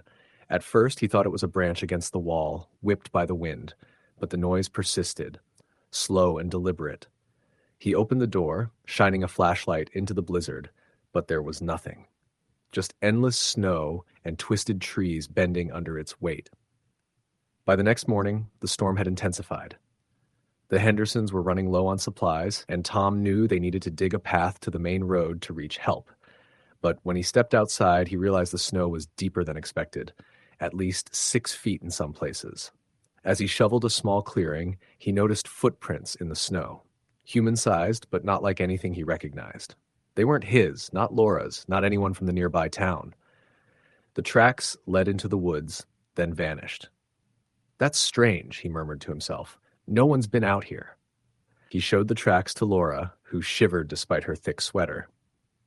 "Maybe it's just an animal," she suggested, though her voice was unconvincing. The tracks were upright, with a strange limp in the gait, and the prints seemed to have been made deliberately, almost as if whoever or whatever was walking had wanted them to be found. The children started having nightmares that night. Megan whispered about seeing someone at the window, and Ethan said he heard voices in the snow. Tom tried to calm them, telling them it was just the wind and the storm, but deep down he felt the same dread creeping into his chest. By the 4th day, the generator ran low on fuel and the cabin had become unbearably cold. Tom decided he had to go for help. He bundled up, grabbed a pack with essentials, and began trudging through the snow toward the main road. The footprints he had seen earlier seemed to reappear along the path, always just ahead of him, as if guiding him or taunting him. Hours passed, and the snowstorm showed no sign of letting up. Tom's boots sank deep into the drifts, and his lungs burned from the cold air. Then, in the distance, he saw something moving. A figure, hunched and indistinct, darting between the trees. It wasn't quite human. Its movements were jerky, unnatural. Tom froze, shining his flashlight, but the figure vanished into the storm. Panic set in, and he ran, forcing himself through the drifts. Eventually, he stumbled upon an old logging cabin, abandoned and half buried in snow. The door creaked open with a push, and he stepped inside, gasping for warmth. There was a strange smell like wet wood and something metallic, something alive decaying in the snow. In the corner, he saw scratches on the wall, deep gouges, as if made by claws. That night, he barely slept. Every sound outside, the groan of trees, the hiss of the wind, sounded like footsteps approaching. Around midnight, he heard the scratching again, closer this time. Something was circling the cabin. He shined his flashlight into the darkness, but all he saw was snow, shadows, and the occasional glimpse of movement that vanished before he could identify it. Back at his own cabin, Laura had been pacing, terrified. The children were too frightened to sleep, huddled together under blankets. Then came the first knock on the door. At first, Laura thought it was Tom returning early. She opened it a crack and froze. Standing in the snow was a figure, pale, thin, hunched over, with dark eyes that seemed to absorb light. Its lips moved, whispering something she couldn't hear over the storm. She slammed the door, heart pounding, and ran to the children. Tom never returned that night. Laura and the kids huddled in the cabin, the temperature dropping below freezing. The scratching grew louder, circling the cabin, sometimes stopping at the windows, sometimes at the back door. Shadows moved in the snow, too quick, too deliberate to be animals. The wind carried low, mournful whispers, almost human, almost pleading. By the 6th day, the snow had stopped, leaving the world in a blinding white silence. Laura decided they had to leave, despite the danger. She packed what she could, strapped the children into a sled, and began the slow, grueling journey down the mountain. As they moved, she noticed the footprints again. Hundreds of them, surrounding the cabin and trailing into the forest. Some were human, some were not. They moved in patterns that made no sense, looping, spiraling, converging. Laura tried to ignore them, focusing on the road, but the whispers followed. Low, relentless, calling, mocking. When they finally reached the main road, they saw a sight that froze Laura's blood. The town at the base of the mountain was empty. Cars were parked haphazardly, doors open, some buried under snow. No lights, no movement, only the wind and the faint sound of scratching in the distance. Laura's voice trembled as she called out for help, but the echoes that came back weren't hers. They were layered with others, whispering in unintelligible tones. She grabbed the sled, pushing the children forward toward what she hoped was safety. Days later, a search party found the Henderson cabin buried under snow. Inside, the fireplace had gone cold, but there were signs of life. A chair tipped over, blankets used, footprints inside the cabin that didn't match the family. Outside, the snow had been disturbed in ways that made no sense. Trails led deep into the forest, ending abruptly in drifts too deep to follow. The Henderson family was never seen again. Locals avoided the mountain after that, whispering about strange figures in the snow and the lost ones wandering the woods. Some said the mountain claimed them, luring travelers with voices, shadows, and whispers. Others claimed it was the snow itself, alive and hungry, reshaping the world to trap anyone foolish enough to wander. Each winter, when the first snow falls, hikers report seeing footprints in the drifts where no one has walked. They hear whispers carried on the wind, shadows moving just beyond their vision, and sometimes, just sometimes, a pale figure watching from the tree line. People tell stories of the Hendersons, of their vanishing, of the cold that isn't just cold, but something more, something that waits and watches, patient and relentless. The mountains are quiet now, but the memory of that winter lingers. Locals say to never travel alone in deep snow, to stay on roads, to avoid the forests when the wind carries too many whispers. Because once the mountain claims you, there is no escape, and the snow will keep your body, your voice, your soul buried forever beneath its endless white.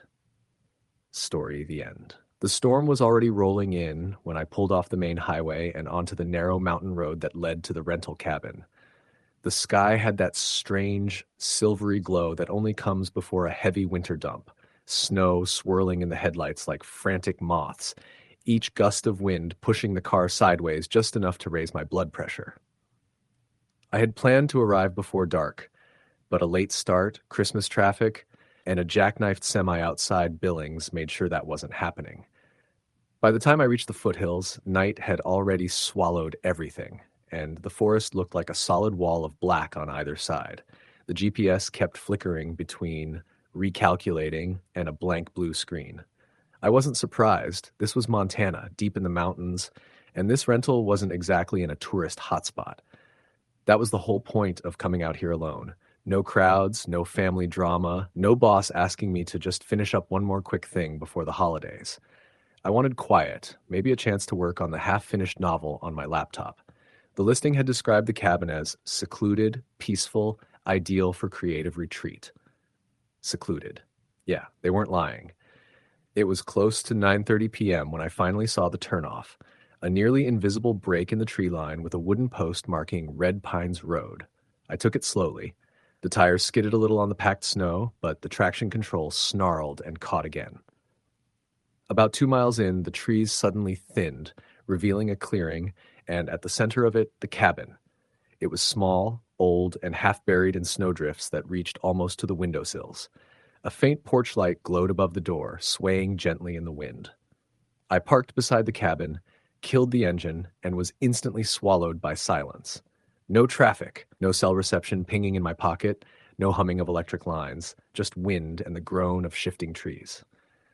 Inside, the cabin smelled like old wood and stale fireplace ash.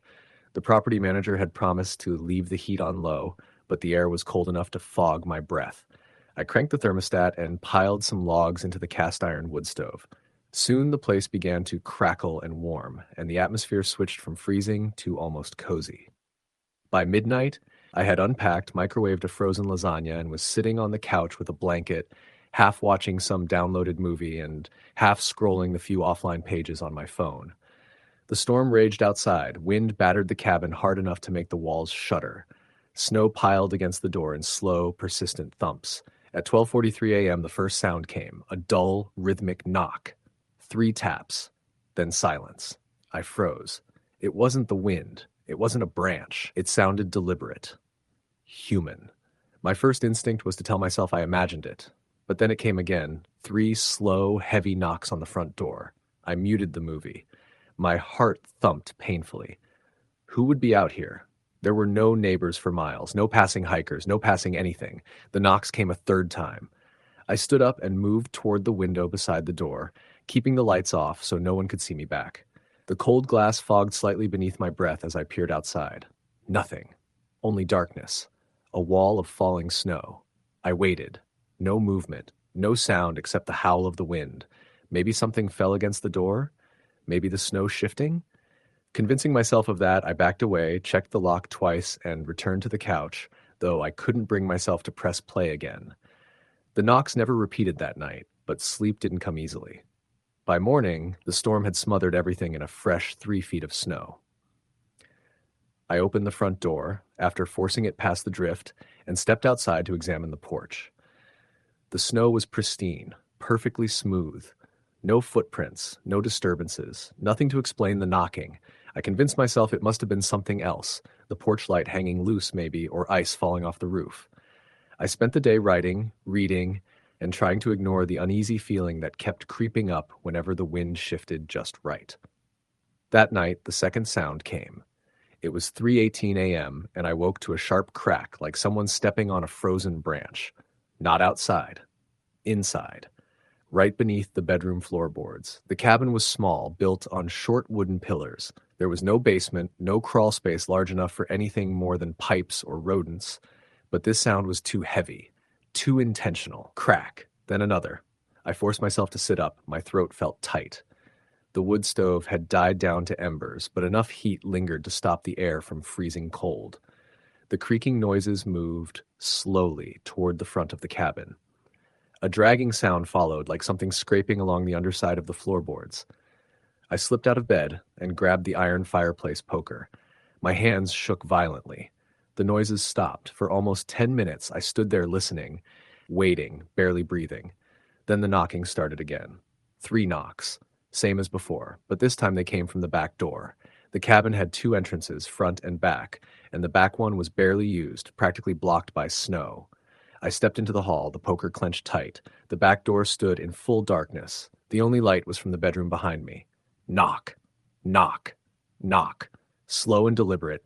Who's there? My voice cracked embarrassingly. Silence. I swallowed hard and crept closer. Just like the front door the night before, everything outside the window was pitch black. Snow fell so thick it looked like static.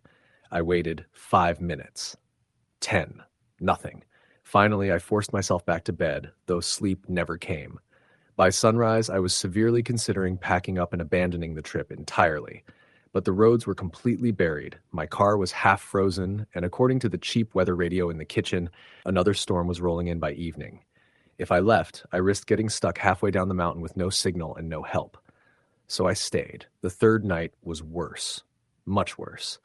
It started with the wind dying completely, a kind of dead calm that made the silence oppressive. Every little cabin noise felt amplified, the ticking of the stove expanding as it heated, the faint swish of pine branches outside, my own pulse. Around 11 p.m., another noise joined them. Breathing, not mine. A soft, irregular exhale. Slow, icy. It came from somewhere outside the wall behind the couch.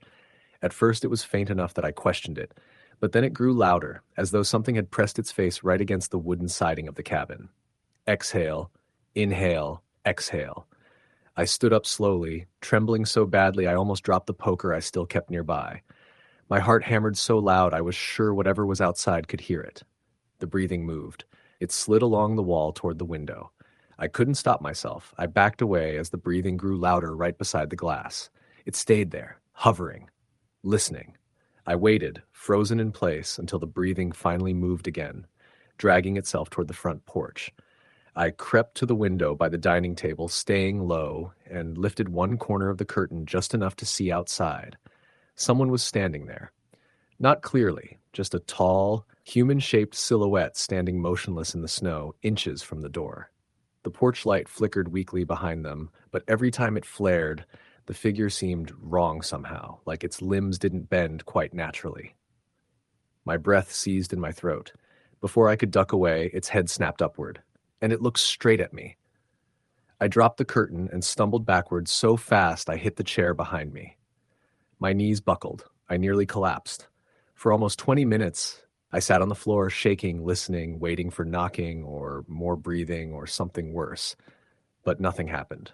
Eventually, I forced myself to peek again. The figure was gone. In its place, only untouched snow. I barely slept an hour before dawn. That morning, the snow around the cabin was finally disturbed. Footprints. Hundreds of them. Not human footprints, not exactly. They were too long, too narrow, each one oddly pointed at the toes, like someone walking barefoot with elongated feet. They circled the cabin dozens of times, looping, doubling back, dragging in erratic patterns. Some led toward the tree line. Some led directly under the cabin. Some stopped abruptly, as though whatever made them simply vanished into thin air. I didn't pack. I threw everything into bags, barely carrying what I left behind. The storm hadn't hit yet. I had a window of time to get out. I sprinted to the car, scraped the windshield with shaking hands, and turned the key. It clicked, then whined, then died. The battery was completely dead. I tried again. Nothing. I slammed my forehead against the steering wheel, fighting tears and panic. I didn't want to go back inside the cabin, but the cold was brutal, and the storm clouds creeping over the ridge told me I didn't have long before the next blizzard buried me alive. Inside the cabin, I shoved a dresser in front of the back door and barricaded the front one with the couch. I kept the wood stove blazing until the cabin was roasting hot, thinking warmth might keep my nerves steady. But by late afternoon, the sky darkened, and the knocking returned. This time it didn't stop at 3 knocks. It continued, slow, steady, heavy, moving from window to window, door to door, circling the cabin like a predator testing every weak spot. I pressed myself against the hall wall, clutching the poker until my knuckles went white. The knocking traveled along the walls, paused, then a whisper. Right beside the window, a voice, low and rasping, barely audible over the wind. "Let me in." I choked on my scream. The voice came again, this time from the opposite side of the cabin. Cold. "Please. Let me in." The cabin walls creaked, the windows shuddered. Snow cascaded off the roof in heavy thumps. Something began scraping beneath the floorboards again. Crawling, dragging, clawing.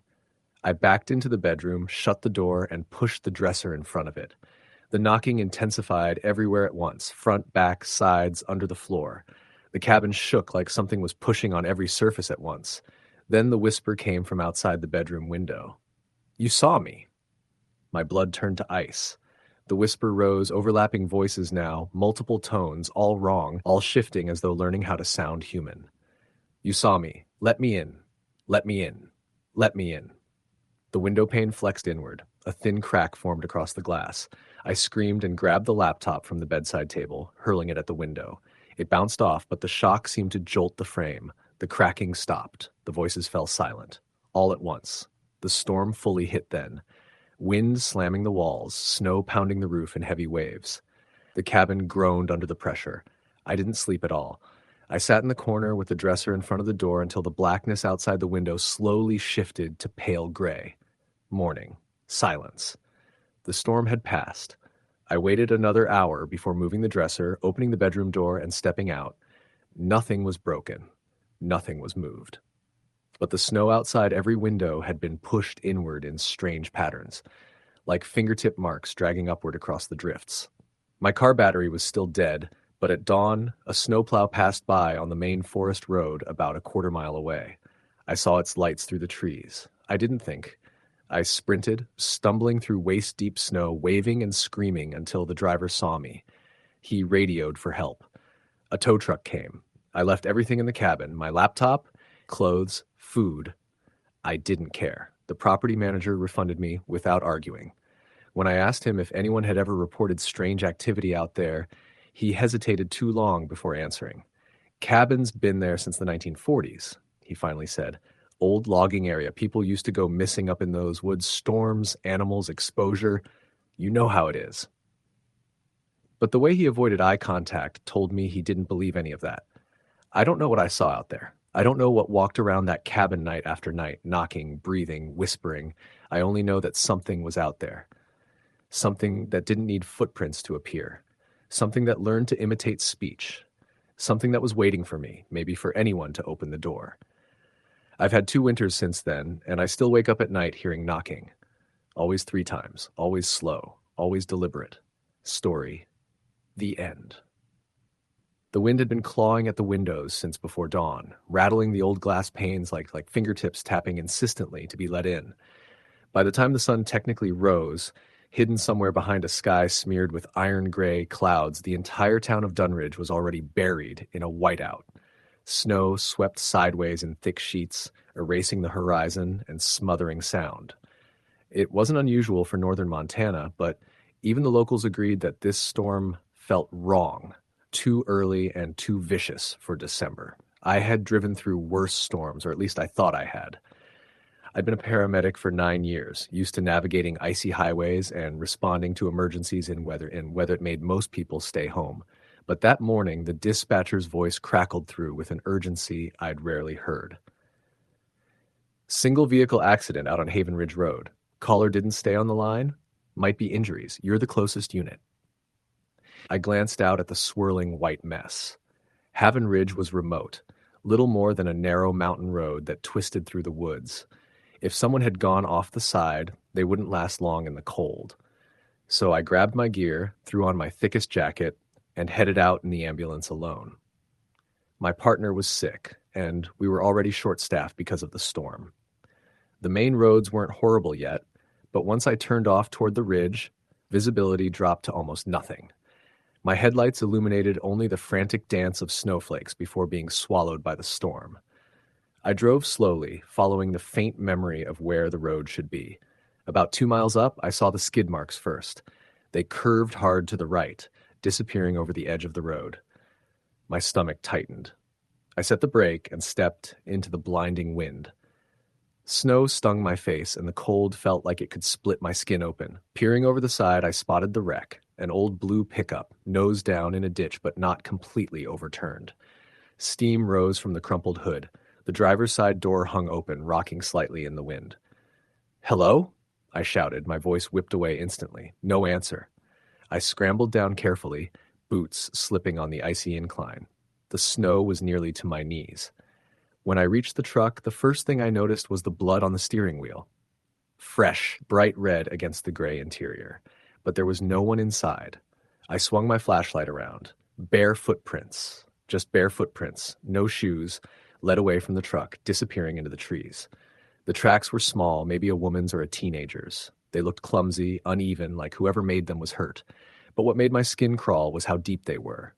Whoever walked that way had been standing barefoot in the snow for a while. No one would last long like that. "Ma'am?" I called because the footprints were definitely too small to be a grown man's. "Sir, whoever's out here, I'm with EMS. I can help you." No reply. Only the wind howling through the branches. I followed the tracks. They wound between the trees, weaving almost drunkenly. I kept expecting them to stop or collapse, but they continued deeper into the woods. I walked for maybe 5 minutes, long enough that I began to worry the driver had severe hypothermia or a head injury. People with hypothermia could become confused, even start undressing. Maybe they thought they were heading toward help.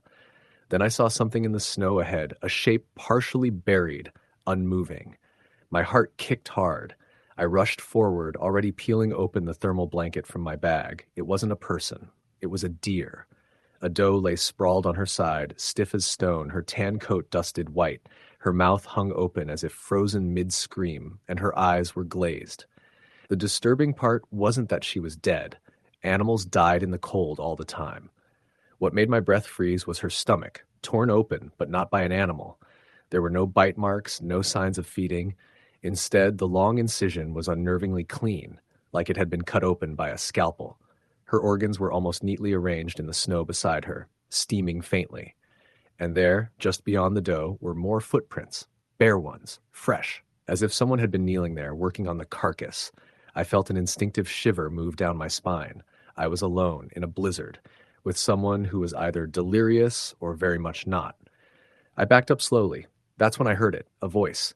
Faint, wavering, almost swallowed by the wind. Help. Please. It came from ahead, deeper in the trees. Despite every instinct telling me to leave, the job pulled me forward.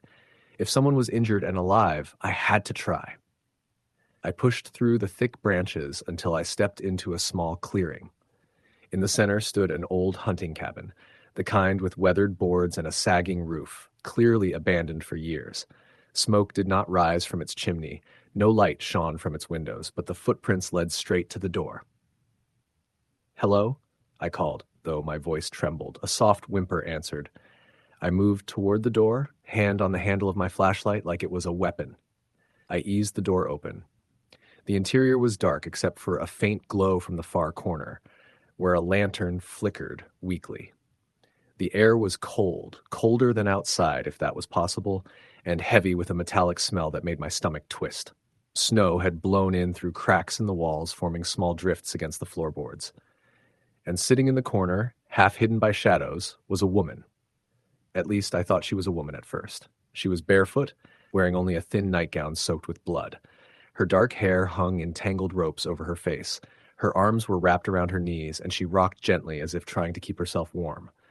"Oh my God," I whispered. She looked up at me slowly. Her eyes were wrong, too wide, too bright, too vacant, like she wasn't seeing me at all, but something through me.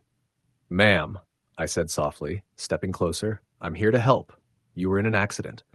She tilted her head, and her lips parted. When she spoke, her voice was hoarse, raw, too cold, had to open it, had to look inside. I froze. "What do you mean?" I whispered. She pointed a shaking finger toward the far wall. I followed the gesture. My blood turned to ice. Someone else was in the cabin, a man. He lay on a crude wooden table, shirtless, motionless. His torso had been cut open in the same precise way as the deer outside. His organs had been arranged around him like he was some kind of grotesque exhibit. His eyes were open, staring straight upward with frozen terror. I stumbled back, bile rising in my throat. "Did you do this?" I demanded, even though I already knew the answer. The woman nodded slowly, dreamily. "He told me to," she whispered. "The cold told me. It shows you things. When you listen long enough, when you're alone, when you're freezing, it shows you what's inside." Her smile stretched too wide. "The cold wants to see you too." I took a step back. "Ma'am, I need you to stay where you are. I'm going to call law enforcement." She stood. Her movement was unnaturally smooth, and I realized with dawning horror that her bare feet were blue, literally blue, but she didn't seem to feel it. She took a step toward me, then another. "Don't," I warned, raising my flashlight. She lunged. I barely dodged, stumbling into the wall. Her fingers clawed at the air where my neck had been. She moved fast, too fast for someone suffering hypothermia, too fast for someone human. I bolted for the door. The wind nearly knocked me over as I burst into the storm. I didn't look back. I tore through the trees, branches whipping my face, my breath burning. Her footsteps crunched behind me, light but rapid. I scrambled up the incline toward the road, slipping, crawling. The ambulance was only a few yards away when she grabbed my jacket. I twisted violently, the zipper ripping apart in her hands. She shrieked, an animal sound, and lunged again. I dove into the driver's seat, slammed the door, and locked it with shaking hands. She crashed against the window a second later, smearing blood across the glass, her face twisted in hunger or fury or something far worse. The ambulance engine roared to life, and I floored it. The tires skidded but caught, and I sped down the road as she shrank into the blizzard behind me, still screaming. I didn't stop until I reached the town limits. When I radioed in the incident, deputies were sent to the cabin, but they found nothing. No woman, no man on the table, no deer, not even footprints, though the storm could have erased them. What they did find was the blue pickup, freshly crashed, the driver's side interior soaked with blood. They searched the woods for 3 days before declaring the driver missing, presumed dead. I know what I saw. I know what chased me. I know what almost tore me open. But no one else believes the cold can whisper. No one else knows how it watches. And every winter, when the first storm rolls in and the wind pushes against my windows like it wants to come inside, I remember those footprints in the snow. Bare, fresh, leading deeper into the woods. Sometimes I swear I still hear her voice in the dark. Had to look inside. Story the end.